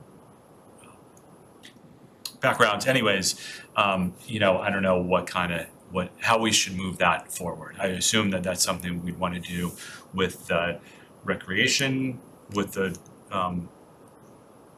Yeah, so we Correct. have had like fairly recent conversations internally about that, like none of us have forgotten that. The town engineer wants to wait for the process on like at the water tank site to kind of be a little further Yeah. along before we Yeah. start. Yep. Like in case there's like some changes to what's left over, and there's been some different ideas discussed about like how would we fund a project, and do we need to fund like a landscape design of the site, or could it be used like leftover budget money that we have, like, you know, how much of a thing are we doing Yeah. there, right? So Yeah. that's been discussed. I can circle back with Ryan and Jenna, who's our she's our community services director now, but she was our rec director as well. And just see like what they're thinking, and if we want, are you thinking we might try to start that process sooner? Or like you're just reminding. I guess I'm Or reminding, but okay. also, right, as things take shape there and the, you know, things start to get cleaned up, you know, fences move, then, right, I would hope that this, because the process, I think will take a while, right, it should. And so let's not wait until the site's cleared, clean, and then say, oh, now let's think about what to do. We should be, you know, thinking about that now. Yeah, because otherwise it will become very difficult to remobilize for Right, that and because site. maybe there's some Right. stuff that could be done while they demobilize that would be helpful. I can follow up on that and then provide an update at your next meeting if you want. Okay. Good. We also need to do a plan for planting, and that needs to be done in the fall. Right, and Right, not this fall. next fall. But yeah. But it would be Yeah. next fall. Right, exactly. I have another broad question. We've mentioned the Oakland Road site a few times. Is anybody going to the meeting tomorrow night? I would, but I can't, I can't which I'm either. very bummed out I am about. too. Again, I will say it irritates me that we have planning going on without the planning board involved. Or even know about it. So, I'm out of town, so I can't go. Sorry. I can listen in, but I'm anticipating. My son's getting his wisdom teeth out, so I'm anticipating. Oh, dear. I will not be running out to a nighttime meeting, but I do plan to tune in. Yeah, Yeah. it will be on RCTV. Yeah, Okay. and I guess I wouldn't be surprised if after the idea stage, if CPDC is asked to be engaged a bit more later on down the line. Yeah, I mean, at a minimum, like there would likely need to be some sort of zoning change that happens, right? So that would be really far down the line. Yeah. But yeah. But that's right, that's not all we do, It's not. right? No, We I don't, we're not know. we're not the zoning change and site plan review committee, right? Like, Yep, I know. so, Well, for anybody who can go, I would encourage you to go and give some input and the other point is duly noted. 6 o'clock tomorrow night, I wanna say, select board room? No, it's at the Performing Arts Center at the high school, Okay, like kind of close to the site, you know, so easier for neighbors to get there, I think. Yeah, in a big That's the place. plan. Yeah. Yeah. And Okay. the town updated the website on email lists. Oh, yeah. Did that happen to you guys? I need to resubscribe so we can. Do you know, it was sent to town meeting members and I got it to town meeting and I got it, I think, through by way of Facebook. But there must be another way. That's a good point. There must be another way to get onto this. Subscribe to the town manager minute. It's like a newsletter. Is it monthly or quarterly? It feels monthly, Monthly, I yeah. think, yeah. It's kind Interesting, okay. Maybe that's because I used to get emails like anytime there was some sort of public meeting somehow. yeah, I was on that list, but then I think when the website got changed, like Hmm. any public meeting, like of a board, committee, I and thought commission, so, or like yeah. just like a more like an event, kind of like a forum or a, I thought it was commission meetings Okay, yeah, as so- well. there used to be like an e-subscribe and you maybe checked off like all Yeah, or whatever. maybe that- Did you realize that people were getting dropped from their subscriptions I did when the not. website It's the changed? first I've heard. I think that's Yeah. Okay, can look into that. And that was my, but maybe I need to broaden my levels of engagement, but I can forward you all Yeah. the town manager minute and then you can subscribe to that as Yeah, well, I cause mean, yeah. that gets a lot of stuff gets folded into that. It includes a lot of stuff, Yeah. yeah. And that's through Constant Contact, I think that's being done, so you can sign up. understood. Yeah.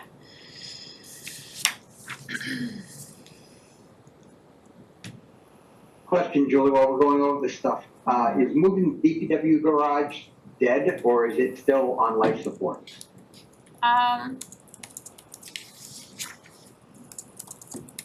Well, The answer is life support, thank you very much. yeah, I hesitate to say anything is dead, right? But some, like at least one of the sites that was originally being considered is not on the table anymore. So, Yes, I had heard that, the state had withdrawn the, Camp Curtis Gill. kind of. Wow. The site they were offering is almost entirely wet. Is more like it. We had a lot of conversations with them about that. Yeah. So, anything else? Minutes?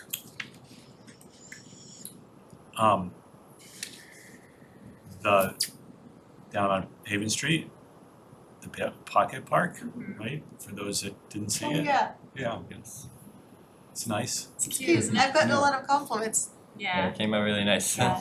Yeah, there's a ribbon cutting tomorrow at 11. Oh, there is? If you happen to be walking your dog. Yeah, I'm from out of town.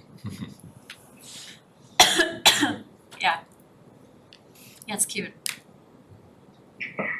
Really cute. It is, it's really cute. Yeah. Livens that little block up. Yeah. Yeah. It does. A lot of people have, I should say, I've gotten, people have sent compliments to the town by way of me, and I say, no, that's the That's town. You can forward them to Erin and to Jane Kinsella of DPW. It Okay, was a real partnership there, it's really getting cool. that going, yeah. And the just like new fun things in the town, the chargers got installed. Mm-hmm. It's Did? very exciting. At the library? And train station. Oh, at the train Wow. station too. Oh, I didn't know that. Uh, And Haven Street. Yeah. Cool. Okay, And for those of you who care, it says 20 cents per kilowatt because it's run under RMLD, who is allowed to charge by electricity as opposed to by time, as every other charge point is. well, that seems. So for those of us that don't have electric vehicles, what does that translate to? I assume that's cheaper or, It is cheaper. It's usually something like 35 cents a minute for you to basically parking your car, and that's what they're technically charging you for, and giving you the charging for free. Huh, I have not experienced that, Tony. I've experienced Really? paying per kilowatt hour and paying very little to charge my car. you know, Yeah. Yes, it is very little, but I want to say at the malls at least, that's how it's working Yeah, I by guess time. by I don't time. ever go to the mall, so. There's my There you answer. And you're probably paying about 15 cents a kilowatt at your house,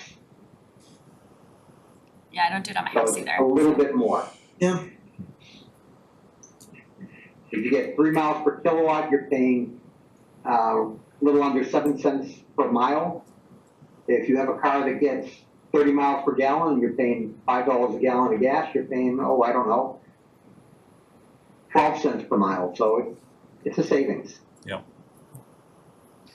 You don't have to get an oil change with an electric vehicle either. it's true. Save you a I lot. save a lot, I don't. save a lot of money having that, Yeah. just saying. Also free charging at my husband's office. It's helpful. Okay, any other general questions, comments? Do you want us to do some minutes? Totally up to you guys. I mean, I would love you to. for The night sure. is young, Heather. I think it's good to get through some minutes. Yeah.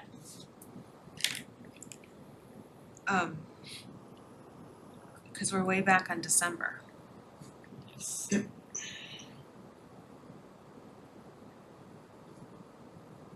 So, where do we start? Should we start at the December 13th ones?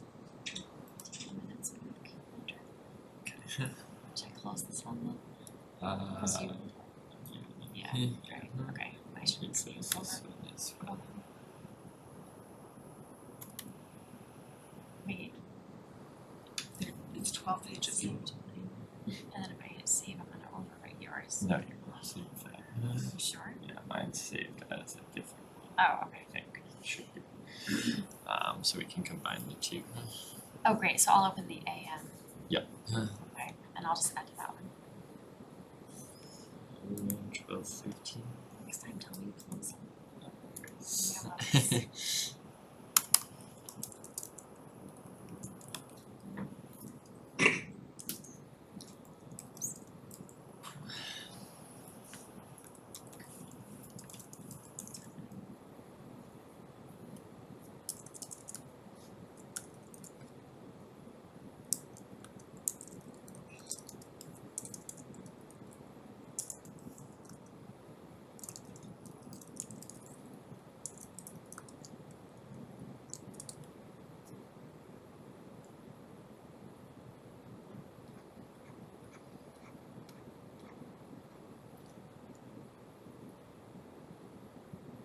Looks like your stuff is here. What was that? Your changes are here. Oh, good.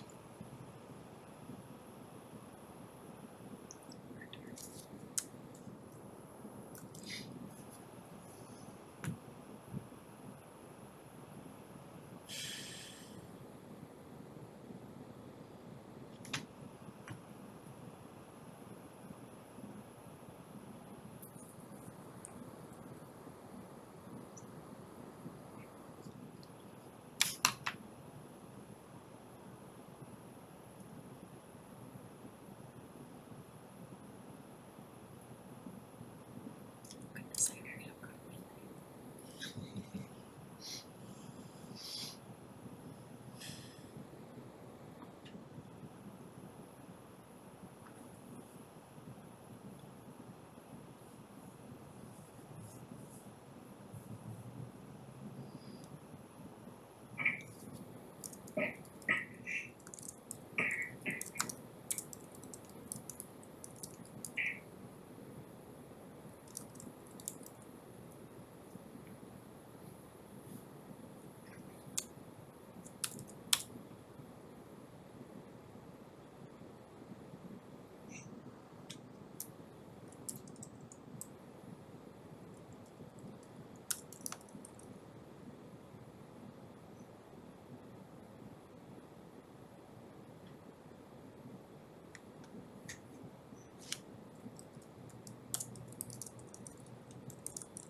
On page 6, all the way down, let's say 1, 2, 3, 4, 5 paragraphs up from the bottom. Steel, S-T-E-A-L, should be S-T-E-E-L.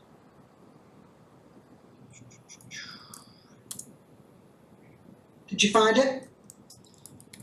Just go like this. Did find it, thank you. Okay.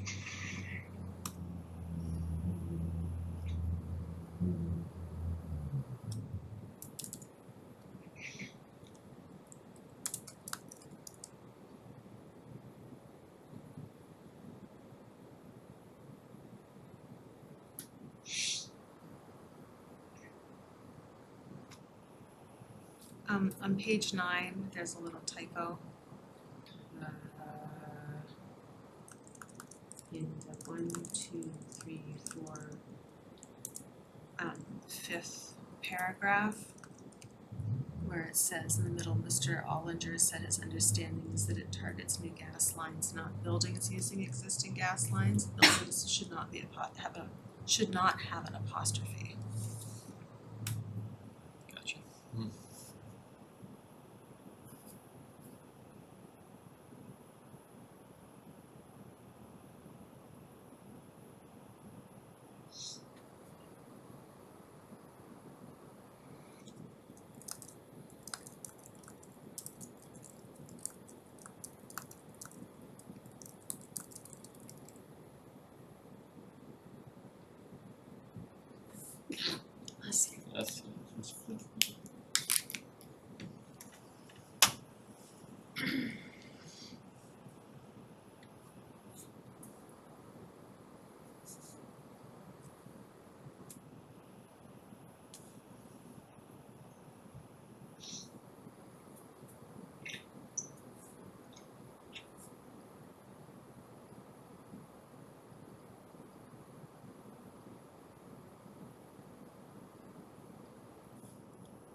any further comments on this one from December. No, I don't either. Neither do I. Thank you. January 10th is the next date. Are they really gonna live through that? Oh, many Again? We'll see at the end what time you adjourned these meetings. Is and this it's the not January pretty. 10th one, the one that we went to 1 o'clock in the I morning? think so, and then This was 1:30. 1:35. January 24th was 1:05 a.m. So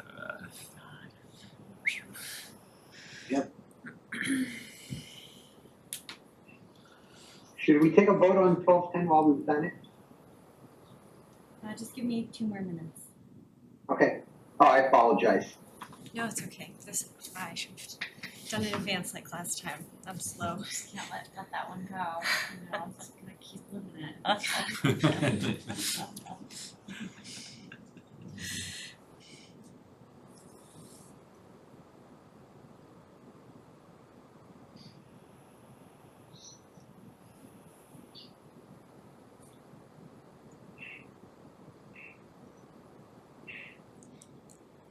So January 10th was longer, but it's shorter minutes. I noticed that. Yeah.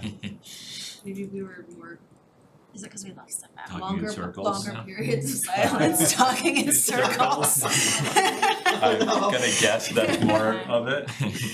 Yeah, there was some repeated info. Yeah. Didn't we talk about that? At some hour of the night, things don't move Everything blends forward in in. a linear fashion, We're right? just walking in place.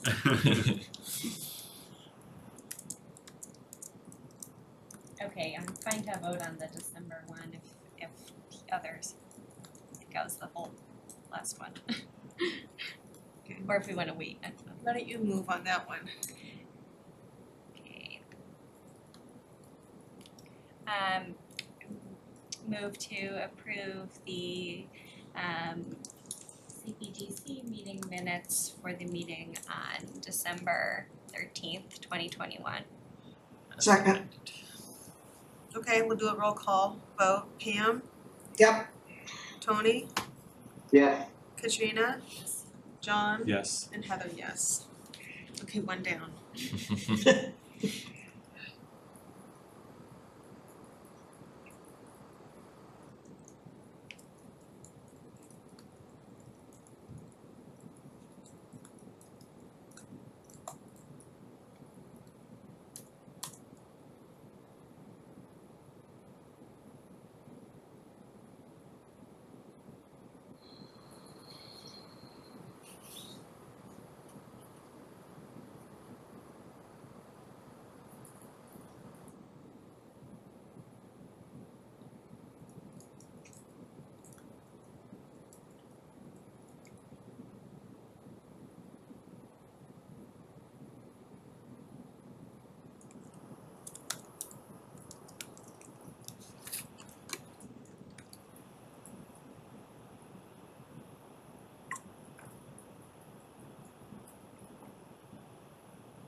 What was that? Sixth inning.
On page 2, last paragraph, insert the word in before usable open space.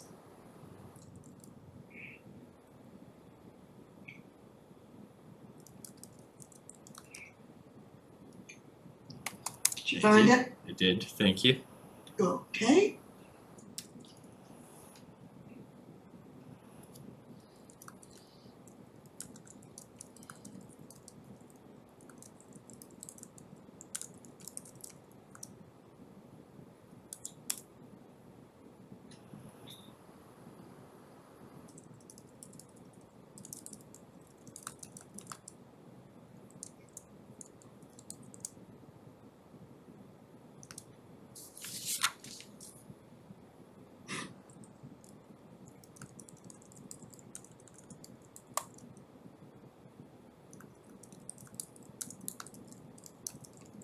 I don't have any more comments on the January 10th one.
On page 3, third paragraph from the bottom, is the word warrant or merit more appropriate?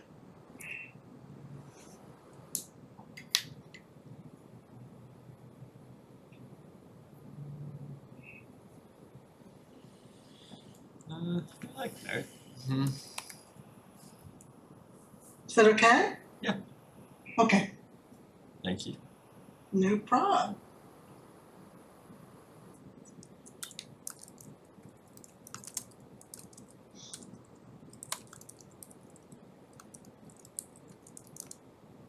Andrew, I'm sorry, I'm a little bit ahead on the next one, it's No, January please. 24th. On the 4th page, the paragraph that begins Mr. Ken Nielsen is Grand Street, not Grant Street. Good catch.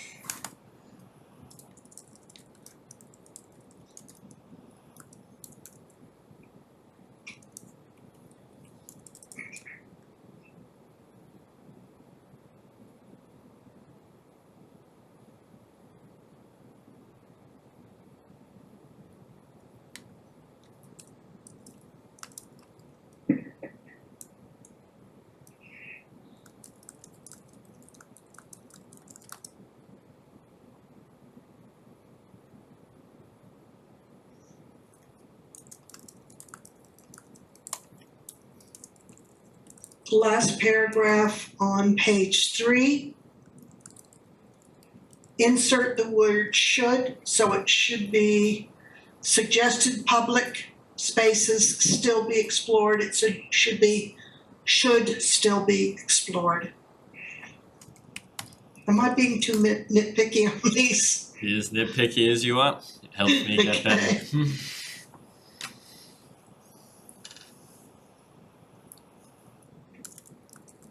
I don't mind nitpicking, just so long as you're moving along. I am.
On the January 24th one, Mhm.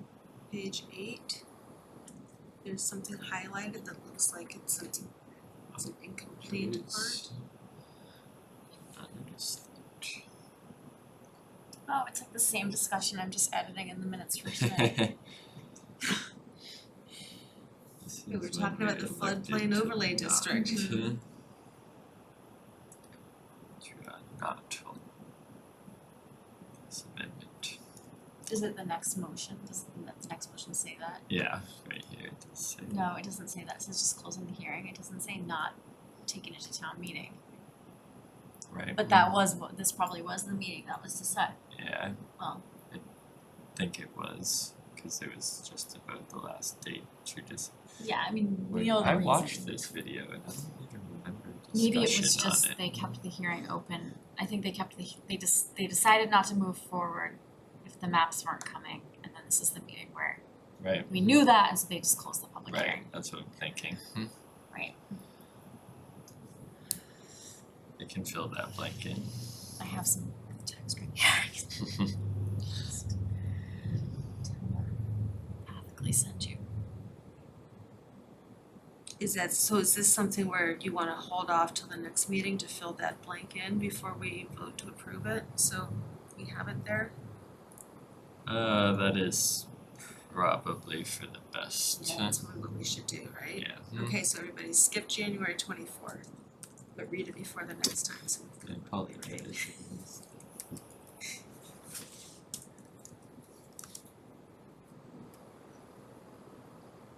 Alright, now I'm getting confused. I So, finished 110, no changes. Skip 124, go on to 207. Is that correct? You are correct. yes, and is everybody game for trying to get through both February 7th and February 28th, cause then we're all caught up. Except for the January 24th one where there's a blank where we Mhm. need to get the information filled in. March through June. We don't have March through June Right. here, but we'll do You're all that. caught up with what's on the agenda. Yeah. So I'm okay with it, but then again, I'm sitting at home. I actually just really feel like we do need to It would be Yeah. nice It's done if you and can, posted yeah. and get Yeah. ultimately get caught up so we can get onto kind of a regular schedule of just doing Yeah. one Mhm. session. The next meeting, your next meeting might be long with the 2 4DR projects too, so. Okay, You gotta dear. do these when we have time and it's not, you know. Yeah. yeah.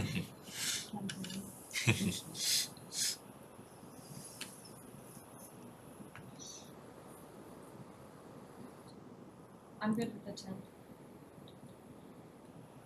Great.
Okay, on page 8, put an S after the word relate on the third full paragraph down.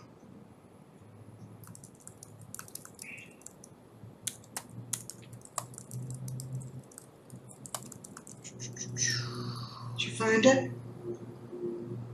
Sorry, can you repeat? Mr. Talbot suggested that tier 3 relates, add the S directly to more affordable housing, comma, or, sorry, period. Mhm.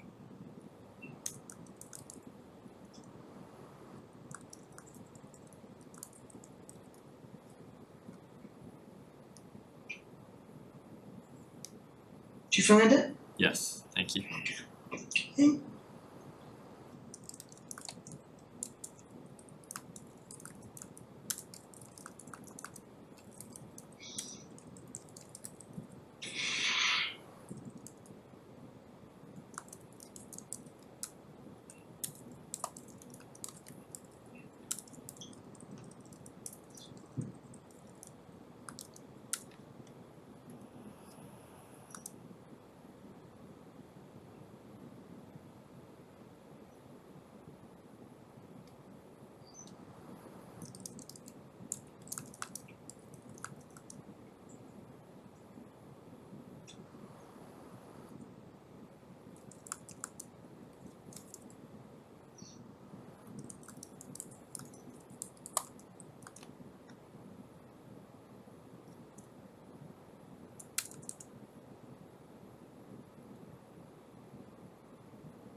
Nice.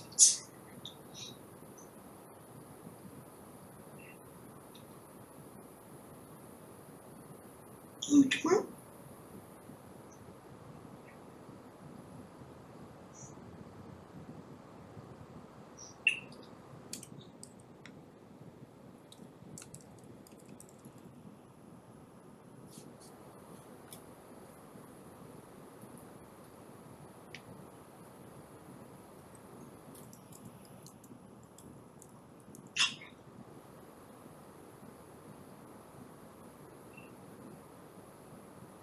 Silly thing.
Second paragraph from the bottom, page 9. Should not be weary, should be wary, W-A-R-Y. Good. Got it? Yep.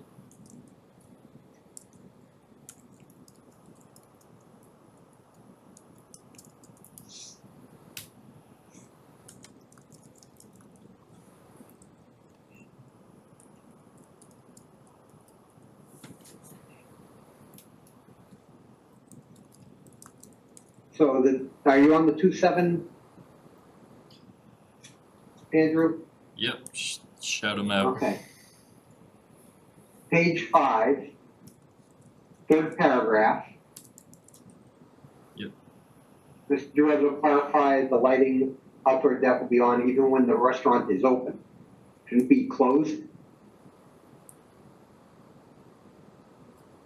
Yes.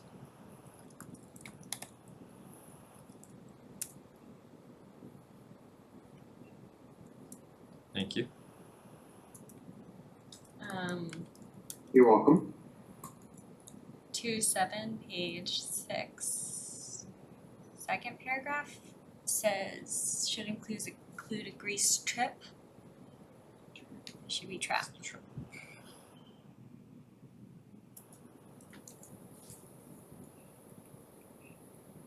Thank you. So which one are we all looking at now? February 7th, please.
On the February 7th one, page 8, the paragraph that begins Nancy Toomey, the second one.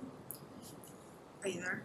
Mhm. Was present on behalf of the Johnsons, should not have an apostrophe. Thank you.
Is this different?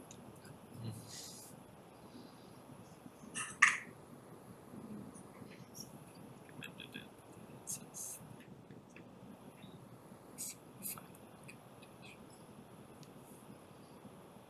No, so they made a motion to include it on the warrant and then later made a motion to Gotcha. recommend it to town meeting. Yeah, to the warrant, yeah. Okay. Okay, so What date is this? it's the 7th, which means it's Actually, was that the date? Or did they wait until the 28th to recommend it? I think that's me. Yeah.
I'm on February 28th.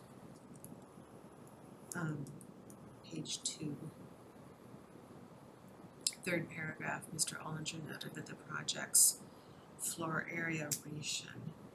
So project should have an apostrophe and then ratio, not ratio. Thank you.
Okay, on page 5, which one is this? Is this 1213?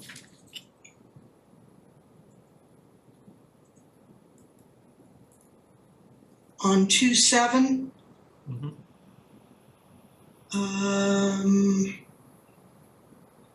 third paragraph down, beginning with Mr. Latham asked. Third line, Keller Williams sign because, take out it. The signs are backlit. Got it? Thank you. Okay.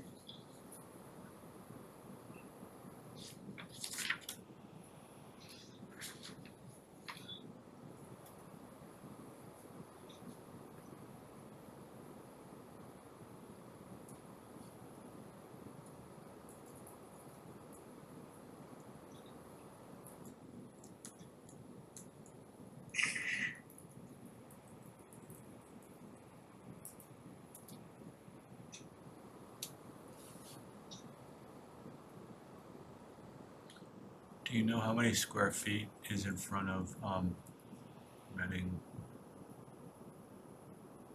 Pediatric Dentist, whatever that, The pocket, where the pocket mark is. do you know how many square feet that is? I don't off the top of my head. Be thinking about No. One that we do know, What's that? Elm Park, you know Elm Park? the little triangle Kitty that's down corner there. to Yeah. 459 Main Street is like 5,000 square feet. Is what, 5,000? Yeah, I'm like dumbfounded by that. I had the GIS guy like double check it. I was like, it just seems like a lot. So, right, that actually, that fits in with, as I'm reading meeting minutes, fits into, so you can probably calculate what that square footage is, but it's not much, right, in front of the dentist's office. 1,000, if that. Trying to see. which is nothing until you put something there to activate it. You've got whatever Julie just said, the one that's in the middle of traffic, right? It's huge, but it's nothing because it's in the middle of, right? It's in the middle of traffic. I mean, that's a hard place to activate and be. It's just hard for me to visualize that it's twice the size of my condo. It really is, yeah. I I mean, it's very green, there are trees. I think he did. It's also, it's very hard to use because it's on two busy intersections and a parking area. So Yeah. if you're going to the hair salon, like you enjoy it. Your estimate of 1,000 square feet is probably pretty close. What, 1,000 square Pretty feet? close. Yeah. You zoom out and show Alfred and see view, because I just want to see. And do you remember before it was the dentist's office and before there was the pocket park, it was a yogurt place and there were chairs and stuff outside. It was used all the time. Zynga, Singo. Yes. That was the name. I was here, Mm. tail end of that, I think. Yeah, my point when reading these meeting minutes, right, the 558 square feet in front of the Shoot Street building, it's small, but the square feet don't matter. It's not about the square feet, it's about the about the use and the activation. Yeah, and kind of integration with what's around it. What's around it. That's the thing about that huge spot, the 5,000 square foot Elm Park is it's ironically kind of isolated from everything around it, other than drive by, nice tree, which is also, I'm not dismissing the pleasantness of having that there, but Yeah. Those sidewalks. yeah, it's kind of interesting. I mean, if we employed, if we got a good landscape architect to, It's my water tower site? no, oh, I'm talking about what's it? Elm Yes, Park? part of it is maintained by It's the Reading Lions Club. I mean, Yeah. it's not, Yeah. it's not unpleasant, yeah. Right, but like if it was designed, right, the appropriate Like a small little little fence. fence or some bushes on one side so Like that an you, interesting yeah, little this path little- Yeah, through it, yeah. you probably could I do. think Some that public was art, it's like just maybe given improve the you sidewalk or the I think he crosswalks. did both. Yeah. And that's what has me thinking back to the water tower site of having it designed is really important Right. for good inviting use of the Right. site rather than just kind of a patch of grass. Not just, Yeah. yeah, we're Right. not just, we don't wanna just put down loam and seed and a bench here and plop down a couple of Right. bushes. Right, Unless people want open space that's field open space. Yes. But I don't think that's quite the space for that. It's not big enough for that, right, for that kind of a use. which by the way brings to mind some thoughts I have about that Oakland Road site, but that's for Yeah. a later stage of Yes. progress. Once ideas are out there. Anyway, sorry, I didn't mean to distract us, but It's hard to get through it's hard to get through 50 pages of meeting minutes without being distracted. Some comic relief, The memories. yeah. It's like, I'm it's done like with tour cathartic, isn't 7 it? without any additional comments. All right. So close. Same here.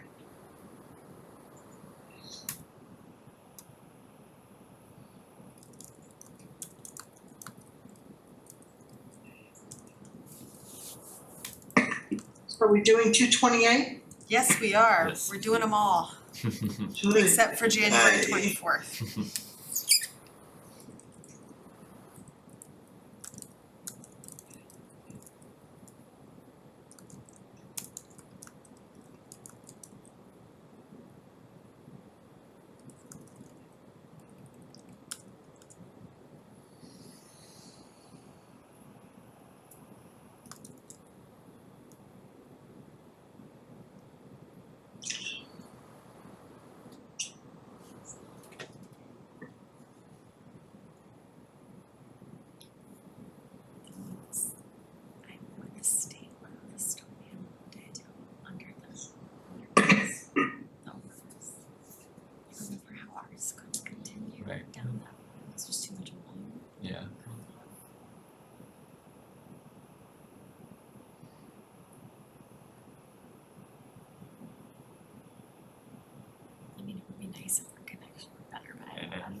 ours stopped there, Cause so it ours wouldn't make starts at like sense. just past South Street. Yeah. Yeah, so they probably very similar. And also they have, there's like a bunch of guardrails on their side and then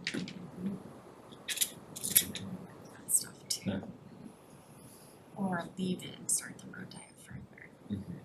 Right, that's what Yeah. I maybe thinking that they'll start further down. Yeah. Interesting. Don't go down that way all that much. No, me neither, but I guess I'm down there every day, but Right. like not. Like not really, yeah. Yeah. I wonder if Erin's bus route got, the bus route she petitioned for down Main Street got modified. There were some. Did she mention it? She didn't mention that, but the ATA thing had a memo of the changes.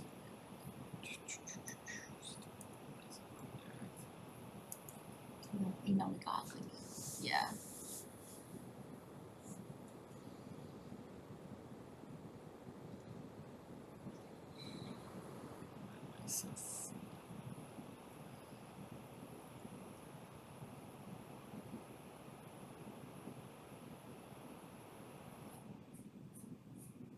Just an addition.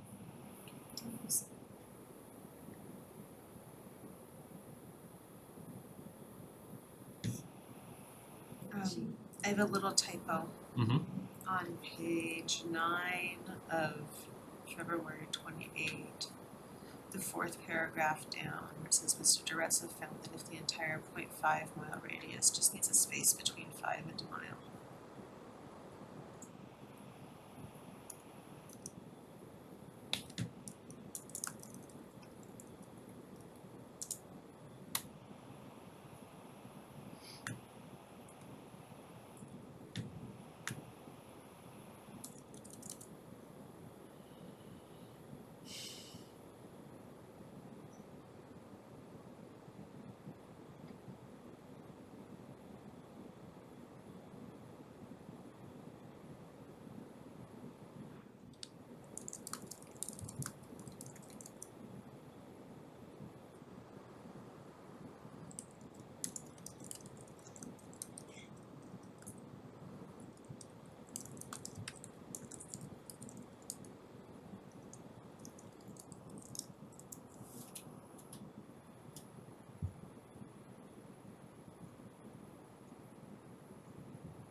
I've got no other changes.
February 28th, page 5, the paragraph that starts with Mr. Vassar. Says Mr. Vassar replied that reducing the sign's banding smaller can be explored. I think we don't need the word smaller.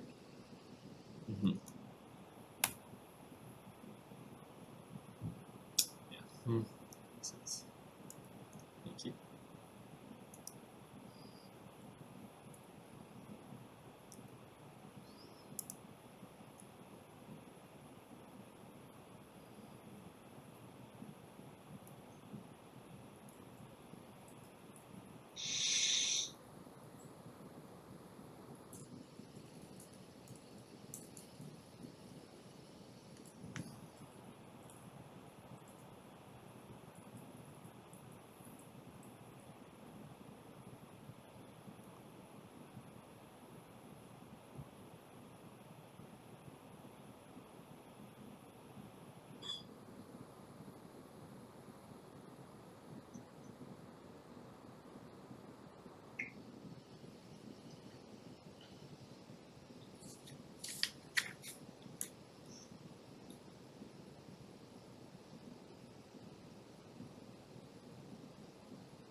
Spending any more time on that because it doesn't matter what we said. I felt like that while I was reading it. It really hadn't. Intention is there for someone who wants to research it. Yeah. I refreshed I'm done. I refreshed through it. I am looking at the Better Bus proposal though. It's the funniest comment form if you go to do it. You have to just scroll through, like, I think it's like every single bus route and like find the one you wanna comment on. It's like I don't actually want comments. No, that sounds. Are we all done or are folks still just- reading? sorry. No rush. I'm done. Okay, I just don't wanna be sitting here Yeah. let me browsing just- if everybody's all done and ready to go. Then I'm done, I'm sorry. I didn't realize it was not muted.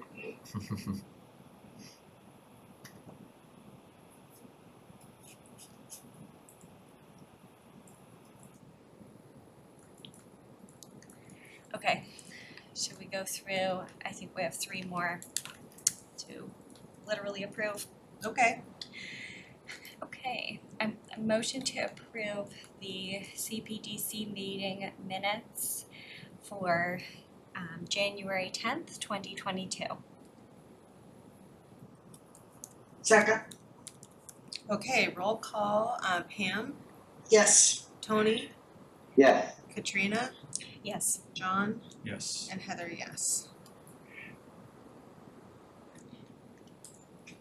Okay, next, motion to approve the CPDC meeting minutes for February 7th, 2022.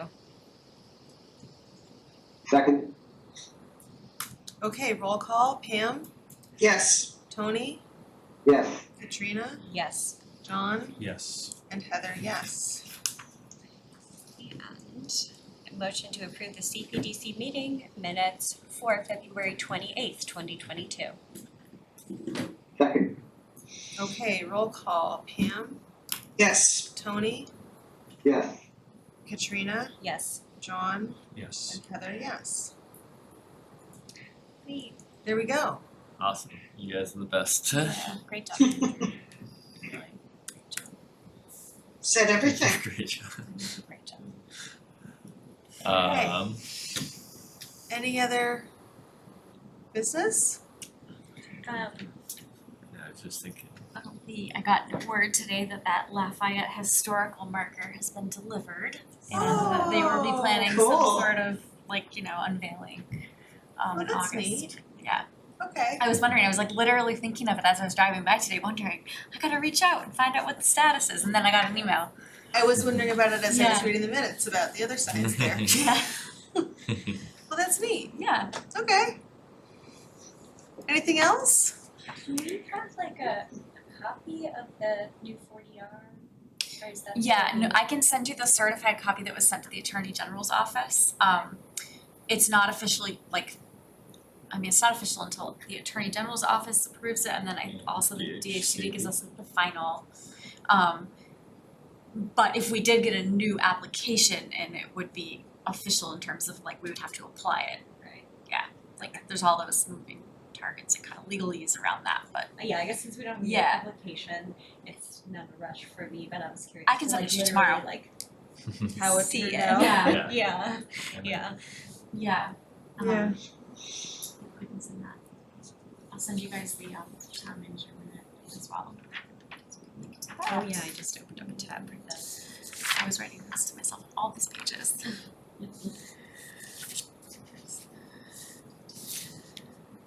Okay. Is there a motion to adjourn? Motion to, make a motion to adjourn. Second. Can I just say all in favor? All right. Yeah. Everybody says yes. Yes. Yes. Aye. Thank you thank you all. Pam, thank you Tony. Thank you.